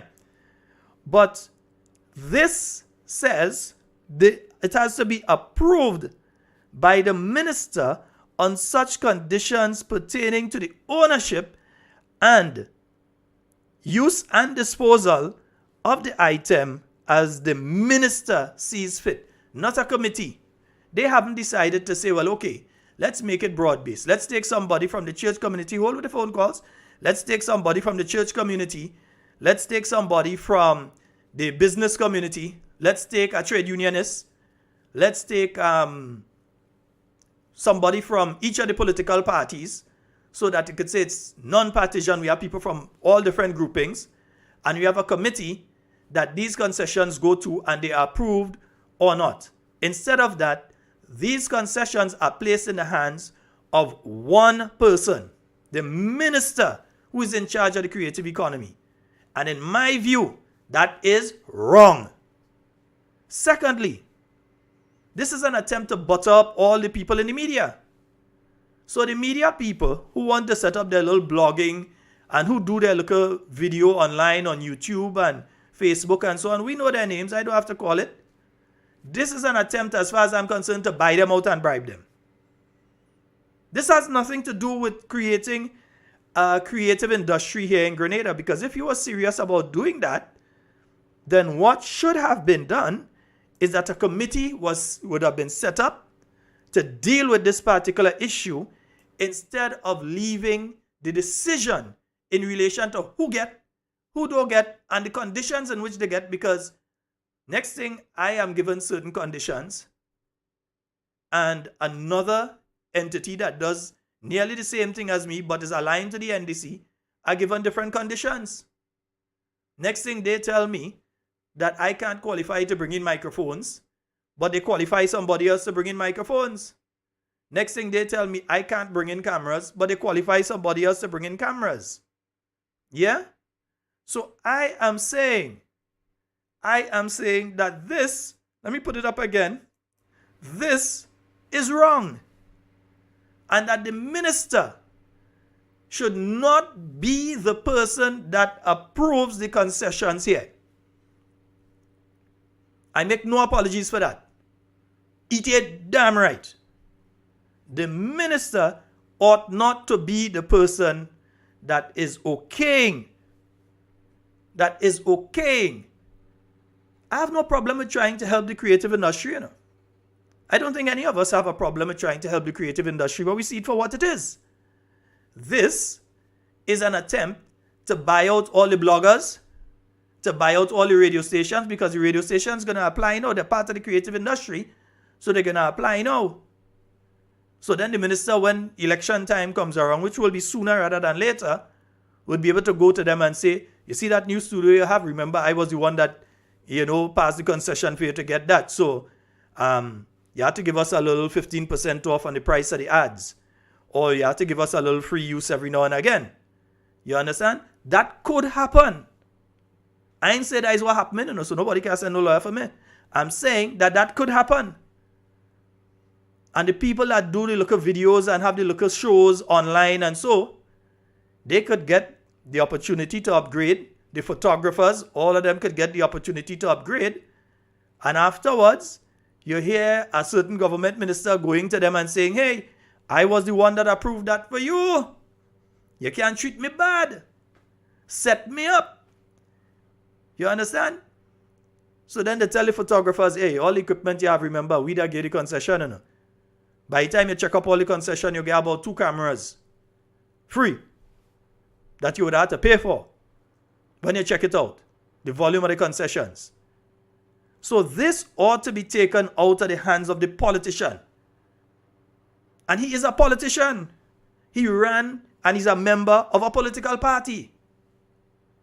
This is not like you're in the Ministry of Finance and the things are going through a PS in the Ministry of Finance or something. This is not a situation like that. This is a situation that is going through the minister himself. And again, he wrong. He wrong. Yeah? So it ought not to be done. Let's go to the phone lines. I realize some people are really persistent on the phone lines. Let's take the phone call. Hello. Sheldon. Yes, my dear. Listen to me. I won't be long. Mm-hmm. Sheldon. The Grenadian people, we have pastors, we have priests, we have born-again believers that we say we believe in God in Grenada, Caricom, Vitimati. And with what's going on in this country, none of the pastors, Pastor Douglas, Pastor Steinman, the priest, and nobody is telling these people, stop calling the Prime Minister Baby Jesus. I can understand. You don't hear nobody as religious people coming out and speak about that and telling the nation he's not Baby Jesus. They put a curse on Grenada. And he have born again Christians and believers that siding with people. He's Baby Jesus. What kind of thing? And we say, Sheldon Scott, we're a Christian nation. And I cannot believe what I'm hearing. Baby Jesus come to save us in Grenada. What's going on in this country? What's going on? Anytime you see leaders take away poor people food from their mouth and take away their daily bread, they doom. We're not serving God. Is the devil serving? These are wicked people. I have no apology. If all you want are you put in the terminal, you could take it. Because before NDC came in power, I've been eating and drinking. Sheldon, let me tell you something, Migo. I never seen my mother, I never seen my father. An almighty God, take care of me. I am 66 years without a mother and a father. You understand? None of the religious people is not speaking out on the behalf of the poor people in this country. And we call ourselves a Christian nation. Watch. I just tell you all sometimes, do not underestimate my intelligence. You are taking advantage of the poor people. Every day people crying. Every day people falling out. Every day. But you have to pay your tithe. And you are living night. And poor people suffering. And nobody's speaking out. Nobody's speaking out. Y'all say, again, that Dr. Michelin do nothing in this country. That man worked for this country, sweat his blood to help us in this country. And we are ungrateful by saying you do not. I ain't hearing nothing about Miss Thomas. I ain't hearing nothing about Miss Delma Thomas. And that lady is a Christian, a born again Christian. She say, I'm scared I'm scared of these people in this country. Have a good night. Yeah, I want to raise the next issue, and we don't want to run out of time. All right, my dear. Yes, indeed, folks. Yeah. So I want to raise another issue because you see that one with the creative industry. I just want you all to understand that the politician is the one that's going to be deciding. So you see all those entities that work with them, the media entities and so that work with them during the campaign, watch out. Watch out. Because it's not a committee. They don't have a broad-based committee. Even if you choose about 6 people and you say you have a committee that's doing this, that's one thing. But to have the minister alone, look, you had the chief cultural officer before, used to make decision on concessions for different people. Whoever held that position as chief cultural officer, they would make the decisions in relation to concessions and so on. You have over in the Ministry of Finance, I believe the permanent secretary deals with concessions and that sort of thing. So how could it be a situation now that you're placing the concessions under the creative industry under the minister? Is wrong. But before we go back to the phone lines, I want to deal with another issue here. Now, you all may or may not be aware that as of yesterday, the price of sugar and sugary items and so has gone up by 20%.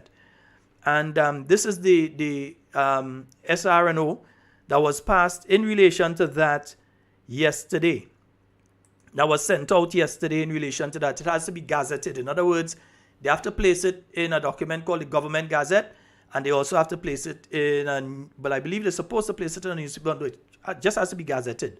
All right, certain things you could just gazette, others you have to place in a newspaper as well. But in this case, it just has to be gazetted. And you're seeing a list of the various items there. For those of you that could see it, I know some of you may be looking on your mobile device, so it may be difficult to see.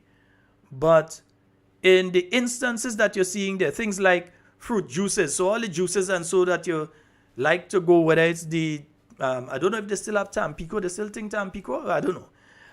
The Coca-Cola and all of these things, that the price is supposed to go up by 20%. All right, because they've now added additional VAT onto these items. And there are some other items that we see here. Right, there are some other items that we see. Let me get that one up for you. I pulled it up and I pulled it up on the wrong thing. Yeah.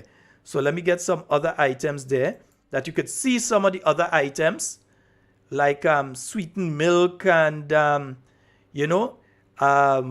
me see what are some of the things here. Ice cream, other edible ice, whether or not containing cocoa, popsicles, food preparation not elsewhere specified or included, Morbi syrup, seeing various things here. But what was very surprising, and before came onto the program, did double check with people in the know, people who ought to know. Yeah?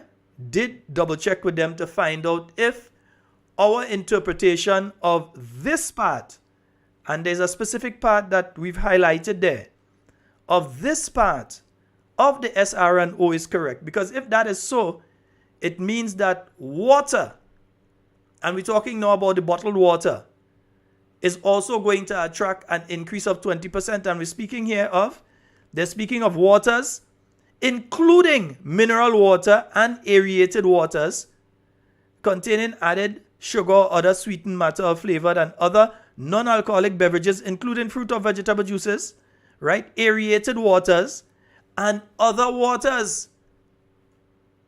So that even bottled water, according to the interpretation that I've gotten not from one, but several sources, have indicated that according to what is here under the Value Added Tax Amendment number 2, SRO 12, A35 of 2023, and you're looking at 222.02 down to 2202.1090. Yeah?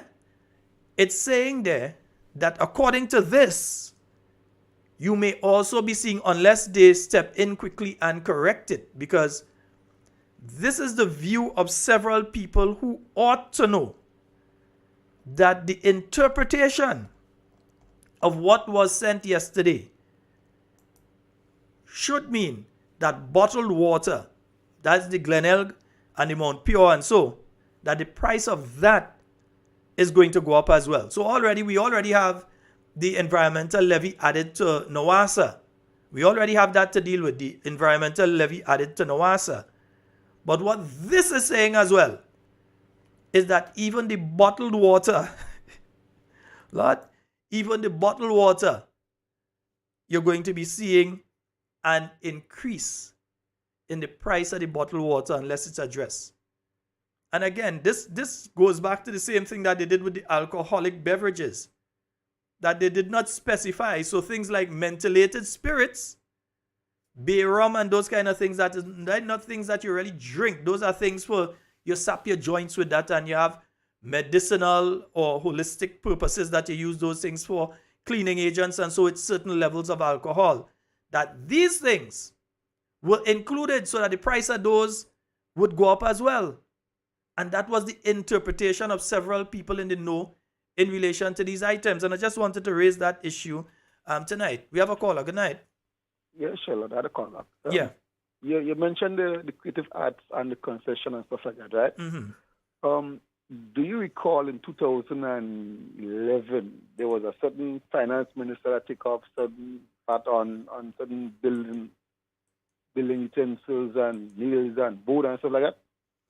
Yeah, that did happen. Yeah, at that point in time. Was involved with that, right? Yeah. This thing here, what is happening there? That is nothing new. That is how the NDC operates.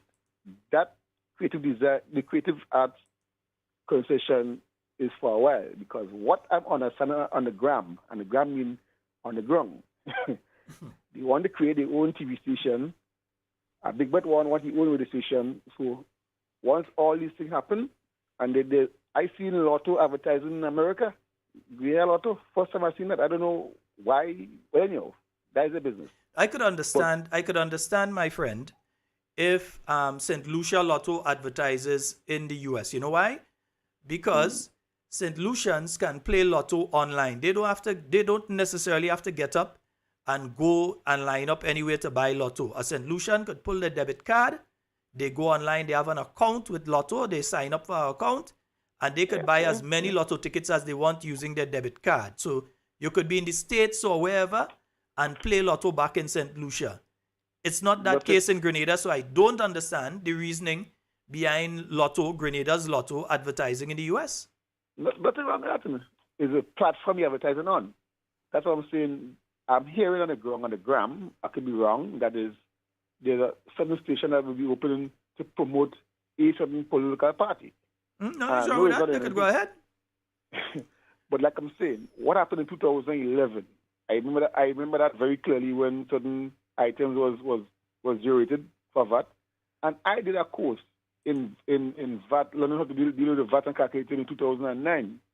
So whatever happening there right now is nothing new. But I appreciate the concession cameras. I mean, right now, cameras coming like GoPros, and we're good to go. And I appreciate that. I just hope that they keep it for the 4 years or the 5 years or whatever, how long it's really. But I hope it's stay long. But it's a good thing. All right, my brother. Thank you. And we have a caller online. Good night. Yes, Sheldon, I call back a second time. I want to touch on the issue of MNIB. I mean, this was the same guys that during the campaign, I can't remember where, but when they asked the people in the crowd to turn on their phones, turn off the light, and turn on their phones, and they say they invoking Maurice Bishop. And you invoke Maurice to bury him again by killing MNIB. It just shows that these guys go to bed with any and everybody who they think can get them in power. And once they get in power, they just close the door on everybody else. It just shows the true character of those guys, man. Thank you. All right, my brother. Yes, indeed. 440-7377. That's 440-7377. No, I am not stopping at 10. I'll be on for a little longer than 10 tonight. All right?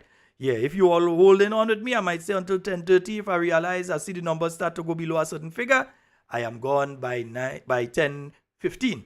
All right, nice, good. 440-7377 and 347-329-3101. That's the number for you to call from the diaspora. And folks, remember to donate and assist, because we have people we have to help. All right, so you can donate and assist a person in need. The links are both on our Talking Points page on YouTube and on Facebook, so you can get to the link and you can assist. And remember as well, folks, remember as well, anytime you're viewing the program, to like and share. Like and share. And if you are not yet subscribed to the YouTube page, make sure that when you're looking on YouTube and you see the part there to subscribe, that you are subscribed to it. All right? Yeah. So, folks, you are... Jill, behave. Yeah. This is the situation that we are in right now.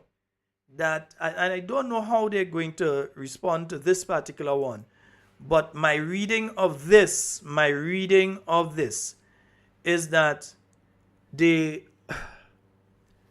water, bottled water, because it says here, water including mineral waters and aerated waters containing added sugar or other sweetened matter or flavored and other non-alcoholic beverages, not including fruit or vegetable juices, right? But then after that, it says aerated waters and other waters. Yeah? So even if you say 22.02 deals with water, the flavored waters and so that they have, because they have some of the water that they have a little flavored to it. But the two under that speak to aerated waters, like carbonated water then. That doesn't have no sugar in it, just carbonated water. And other waters. So I'm saying that I've spoken with several people who are very au fait with these things, and they are saying that as far as they are concerned, it means all the bottled water is supposed to attract that 20% VAT as well. So it is something that the government definitely needs to look at. Yeah? I don't know if that was the intention. If it was the intention, they should have said so. I don't know if that was the intention. But definitely, what has been done here speaks to that. That is what has been done. Yeah, so I don't know if that's the intention. And somebody asking me to play a tune. Okay, I'll give you a tune. I'll give you the new version of Balling with the Mouth Closed.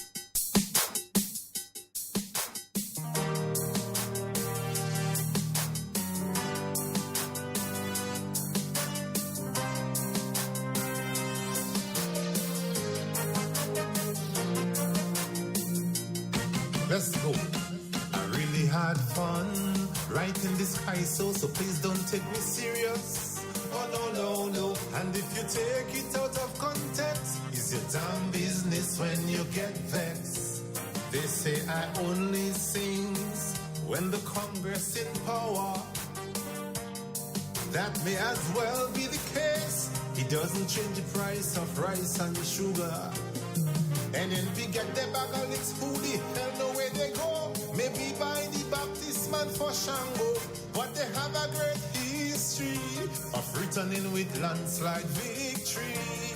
But I could see they're making preparation, even though they don't have in convention. So forget NNP and govern the place, cause too much tears run down people. And we have a call online. Good night. Sheldon, Yes, ma'am. I see you put up a paper there about the thing, and you're talking about water. Sheldon, we don't have a price control officer in Grenada, you know. Well, it doesn't seem so, Cami, because from what you have told me about what is taking place with some of the goods that you buy on a weekly basis, there could never be a price control dealing with that. You don't have what? Some places selling the small bottle of water for $5, Mm-hmm. I just sell mine for $3. Some other place sell for $4. The big bottle, you sell it for $5. Some place sell it for $6. Okay? So I mean, no price control officer, and when the truck pass with the granite water, you get it for $36 for the case, and the small one is $36.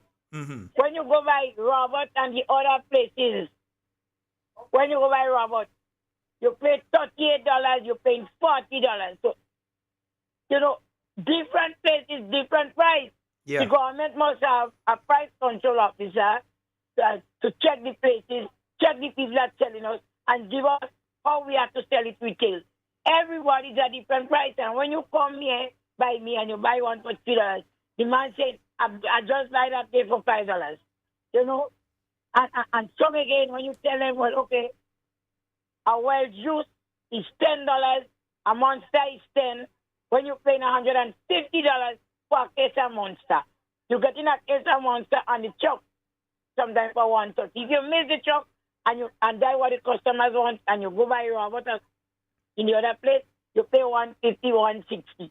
And you cannot tell the customer, well, I pay $160 for it or $150. You have to give me $10.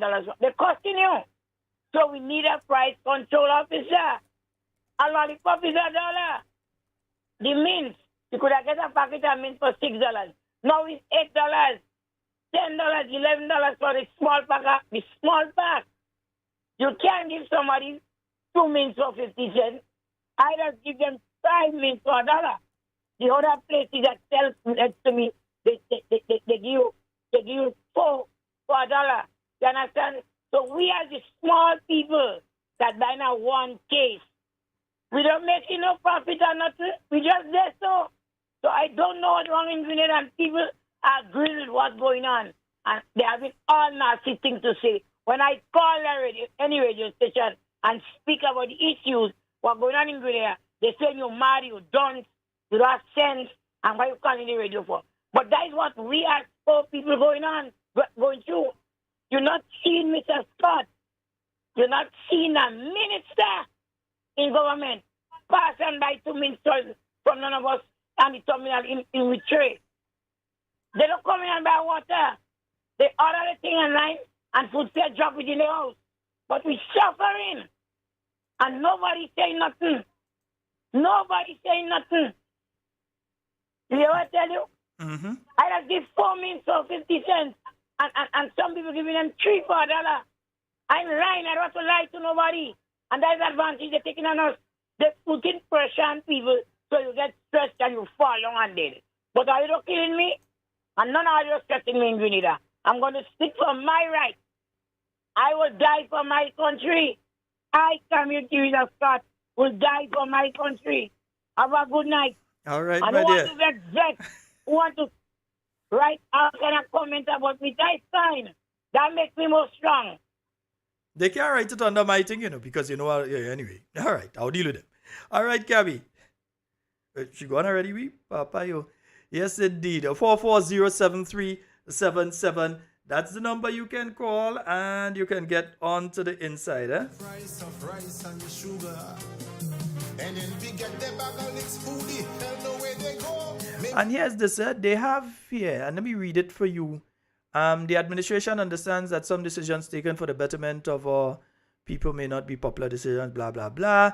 So in the budget speech, they said they would be effective February 1st, 2023, but we know that was changed to March 1st.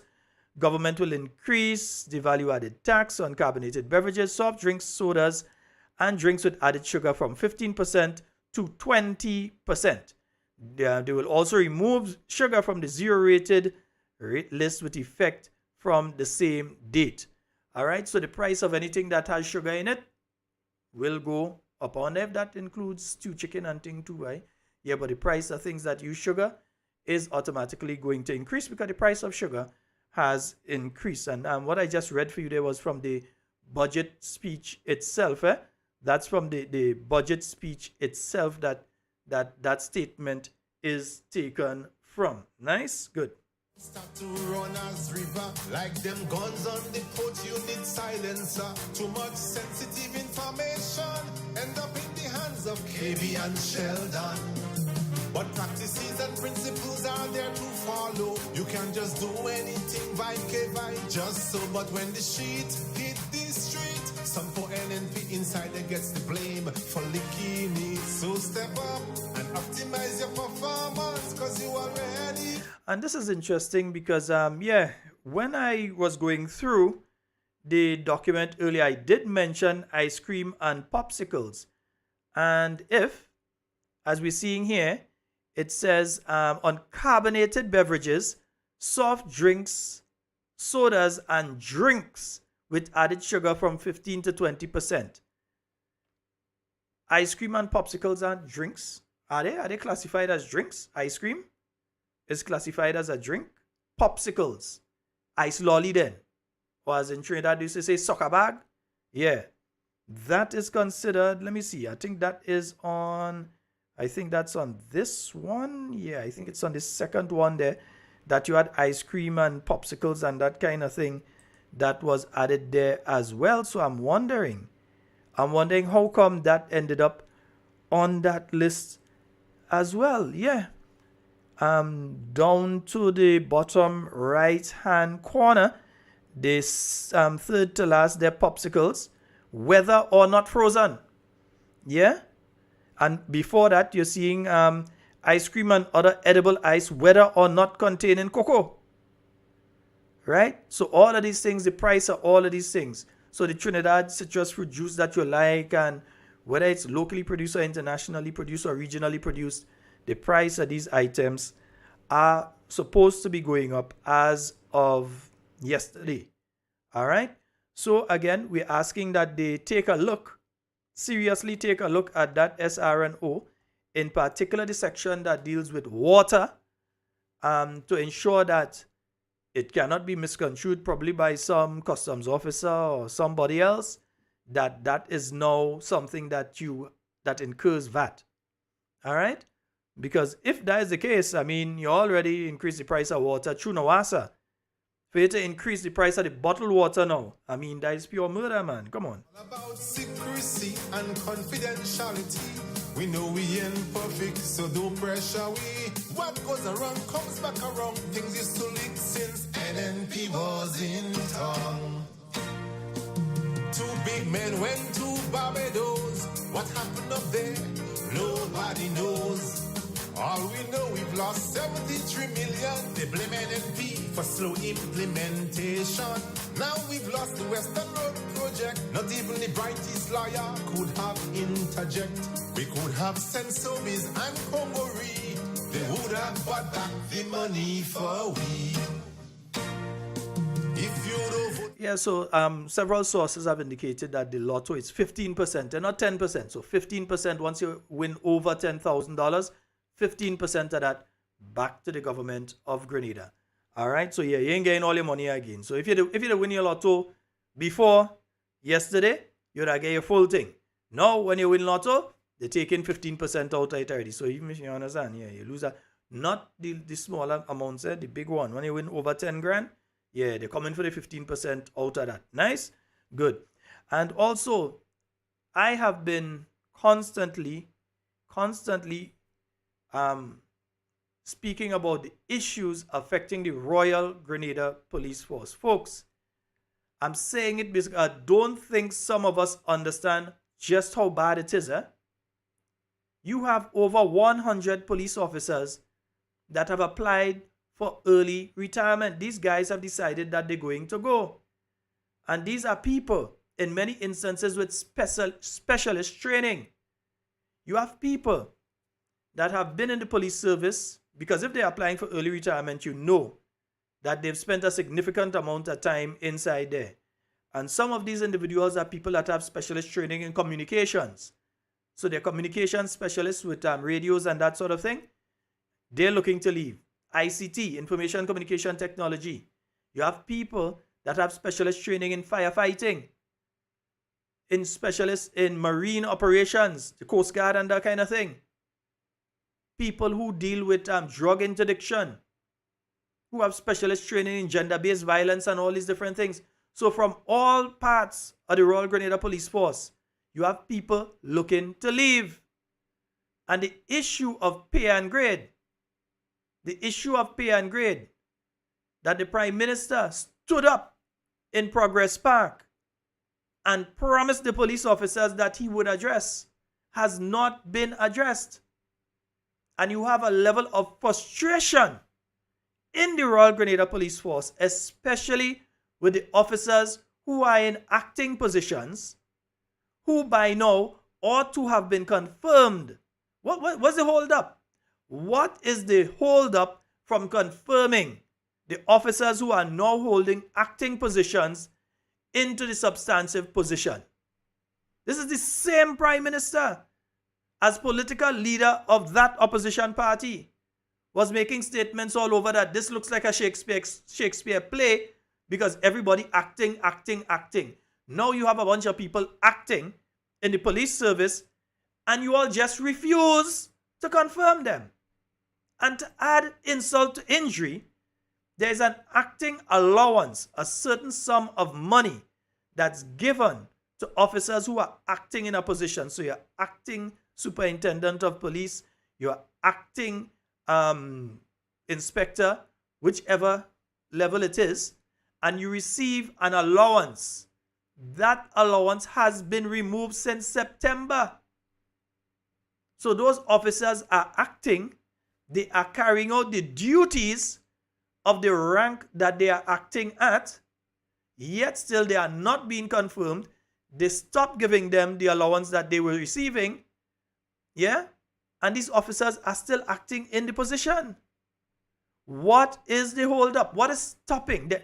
I'm trying to figure out what impediment there could be to the government of Grenada confirming these officers because you're frustrating them.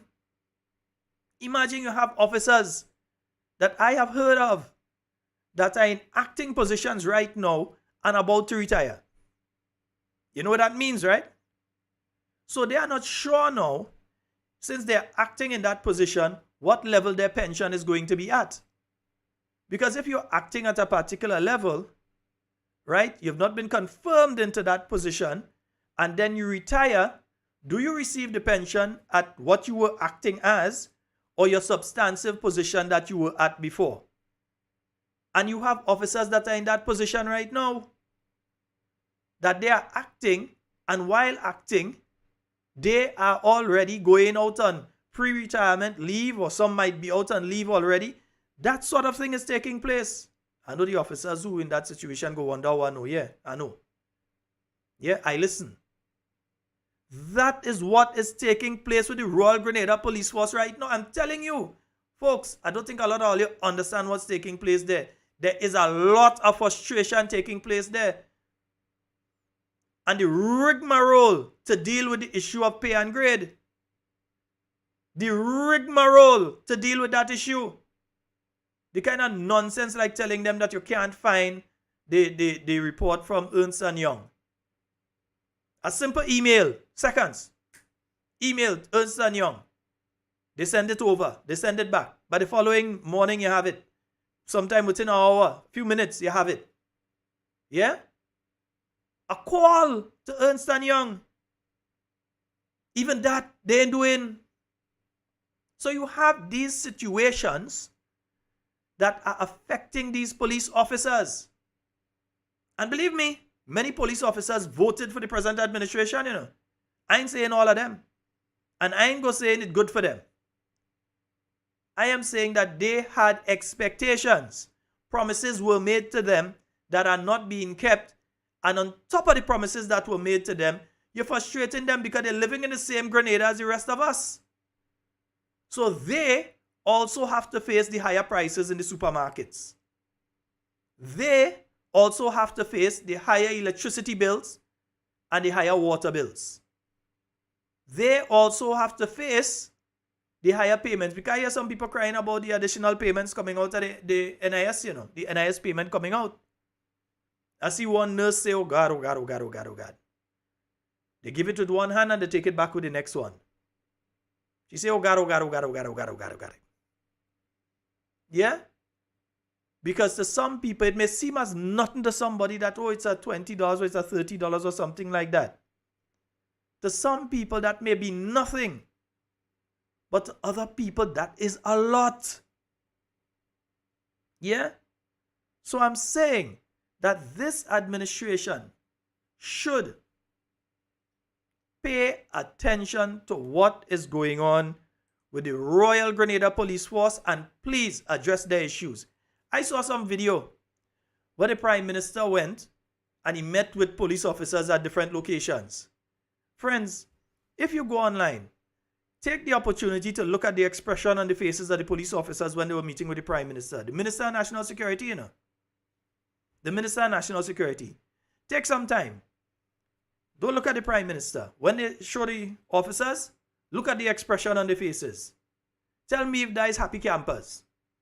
Tell me if that's people that glad that they're meeting the Minister of National Security and they're happy.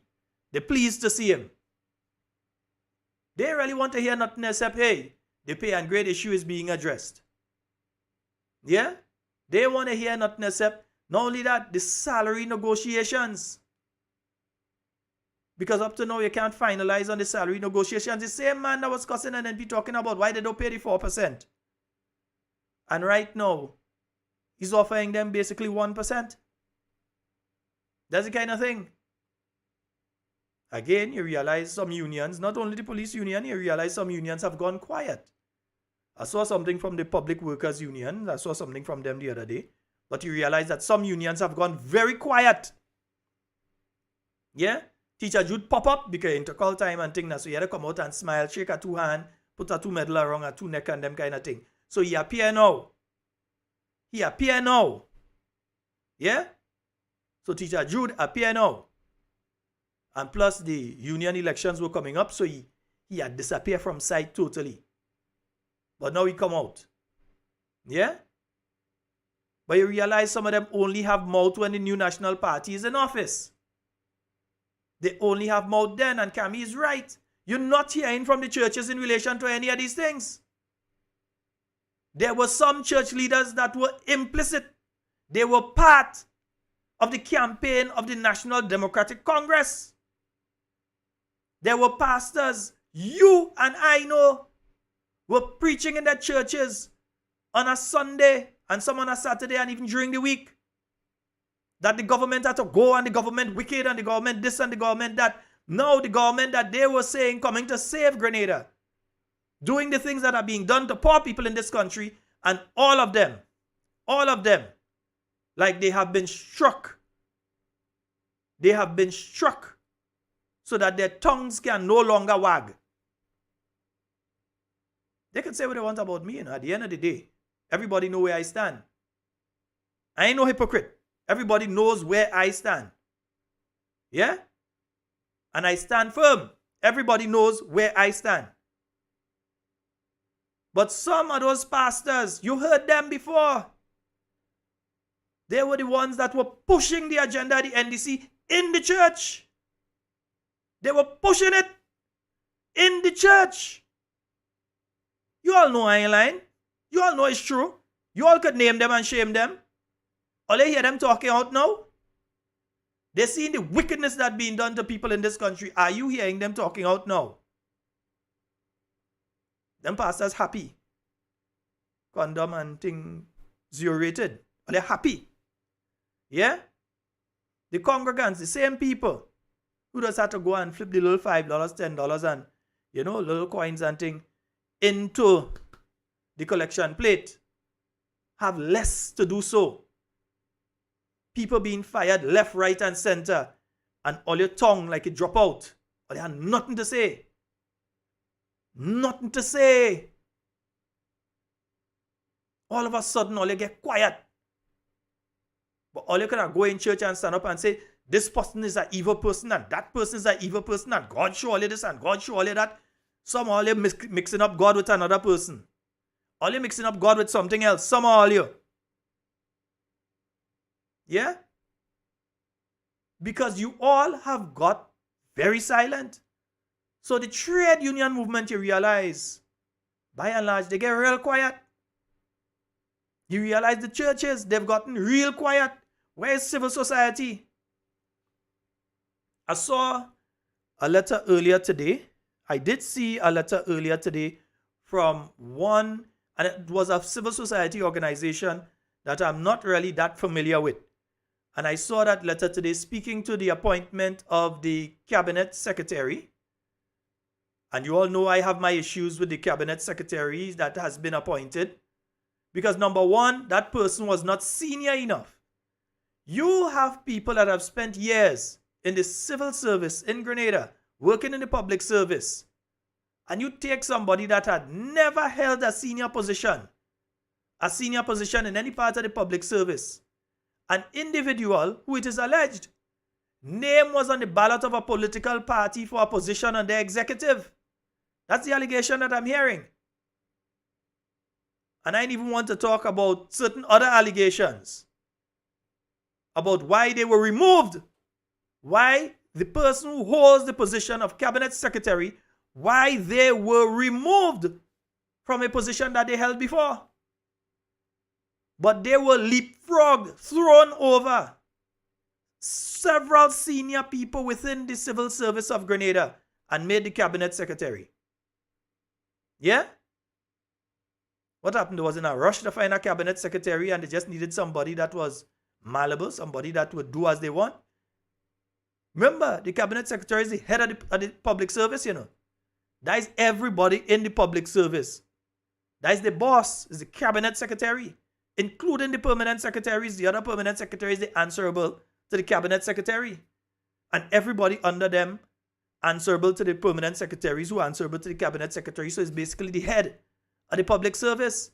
And you take somebody who has never held a senior position, they never headed up any department, and you take them, you leapfrog them over other people. Some who have 10, 15, 20 years experience. You leapfrog them over these people.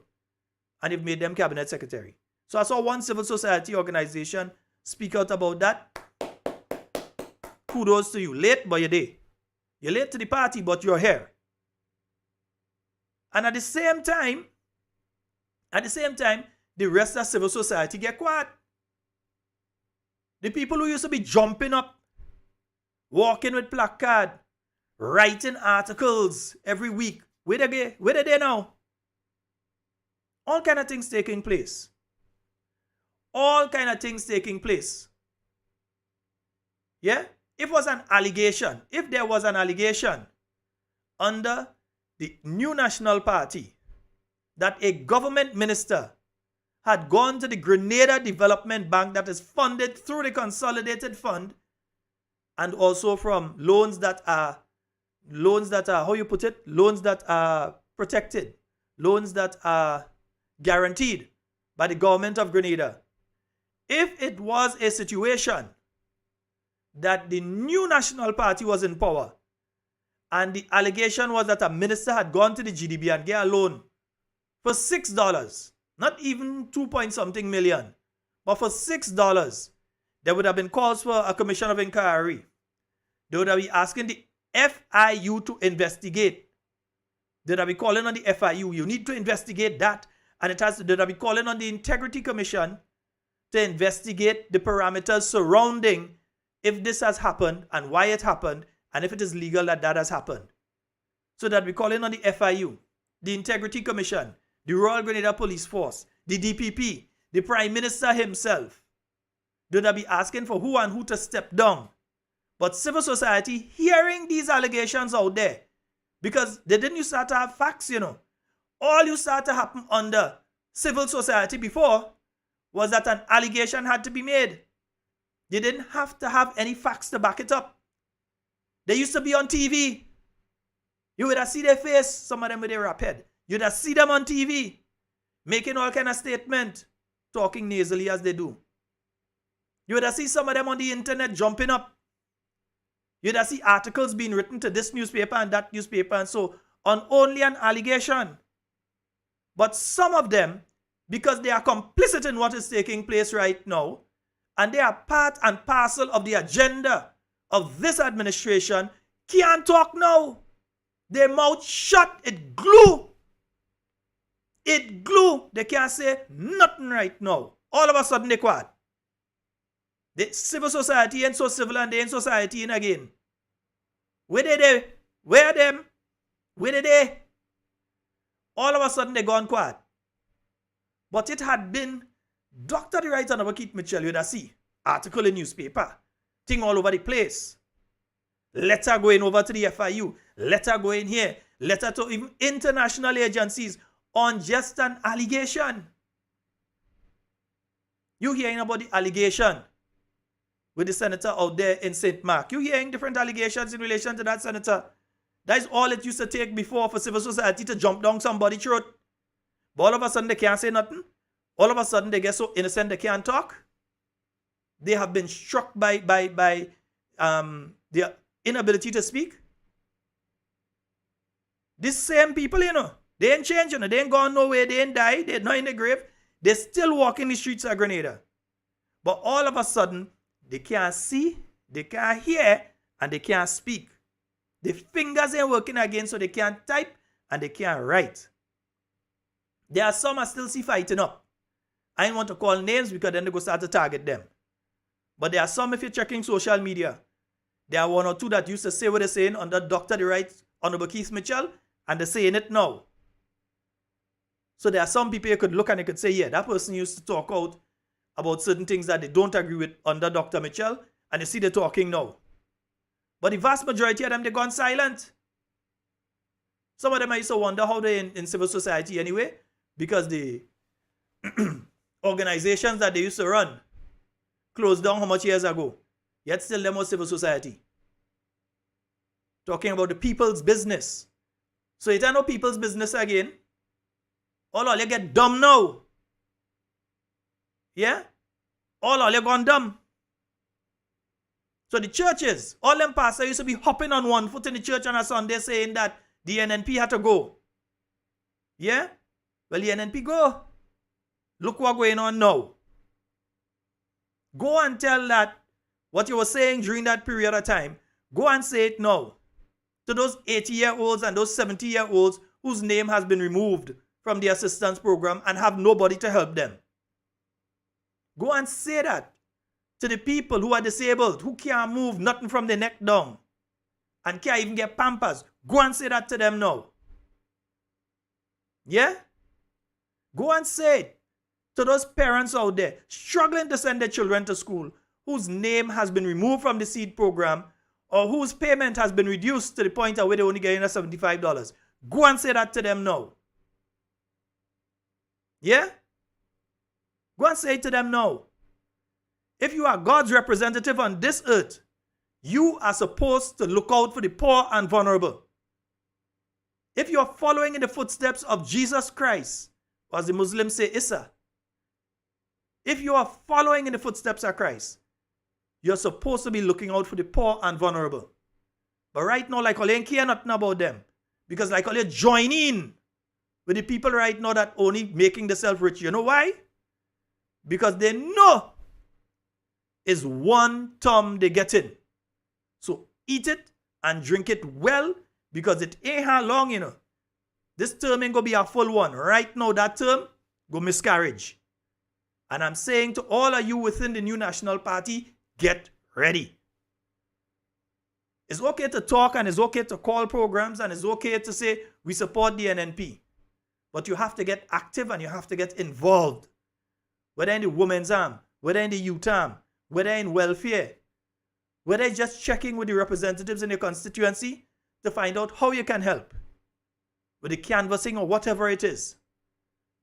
But everybody have to be part of the process of ensuring that when the time comes, I believe in mark 10 times and cut once, so that when the time comes, that the new National Party does what it is supposed to do to rescue Grenada. Folks, that's all the time we have for tonight. It's been wonderful being here with you this week. And indeed, yeah, I said I would stay up until 10:30. It's now 10:31, and it's time for me to leave. In whatever you say and do it safe and secure. I want to be speaking to and with you and not about you. To my good friends, the police officers, I will continue to speak. I know all you can't speak, so I had to continue to speak for all you. Whether the retired ones who can't get a pension since December, or whether those of you that are on pre-retirement leave and in acting positions, or those of you who are in acting positions and your acting allowance has been removed, and they're just not confirming you all because they have to send people with lists in the community to find out if you support NNP or NDC before they confirm you into a position. Since when there's a qualification? Since when there's a qualification? Folks, that's it for this week. My name is Sheldon Scott. I am out of here. Love each and every one of you. And indeed, we're heading out with this one tonight, man. We'll be back on Monday, God's will, from 8 p.m. with more talking points. As our lady tell me today, talk the things.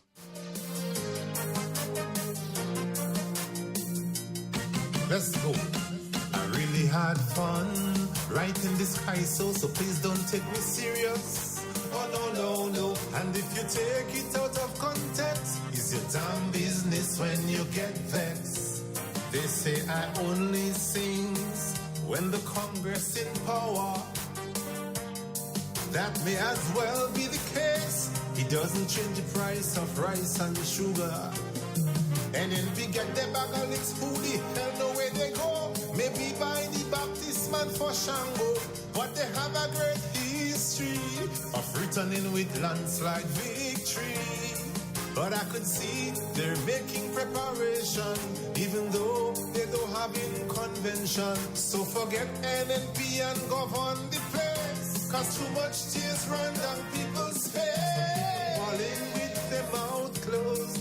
How they do that, only God knows. Man who could talk, they balling with their jaws locked. I thought only dummies used to do that. A lady told me she's dying inside slowly, but she don't mind once it's NDC killing she. She say we had enough under Claudius, so nothing wrong if baby Jesus kill us. Democratization was early as our inception.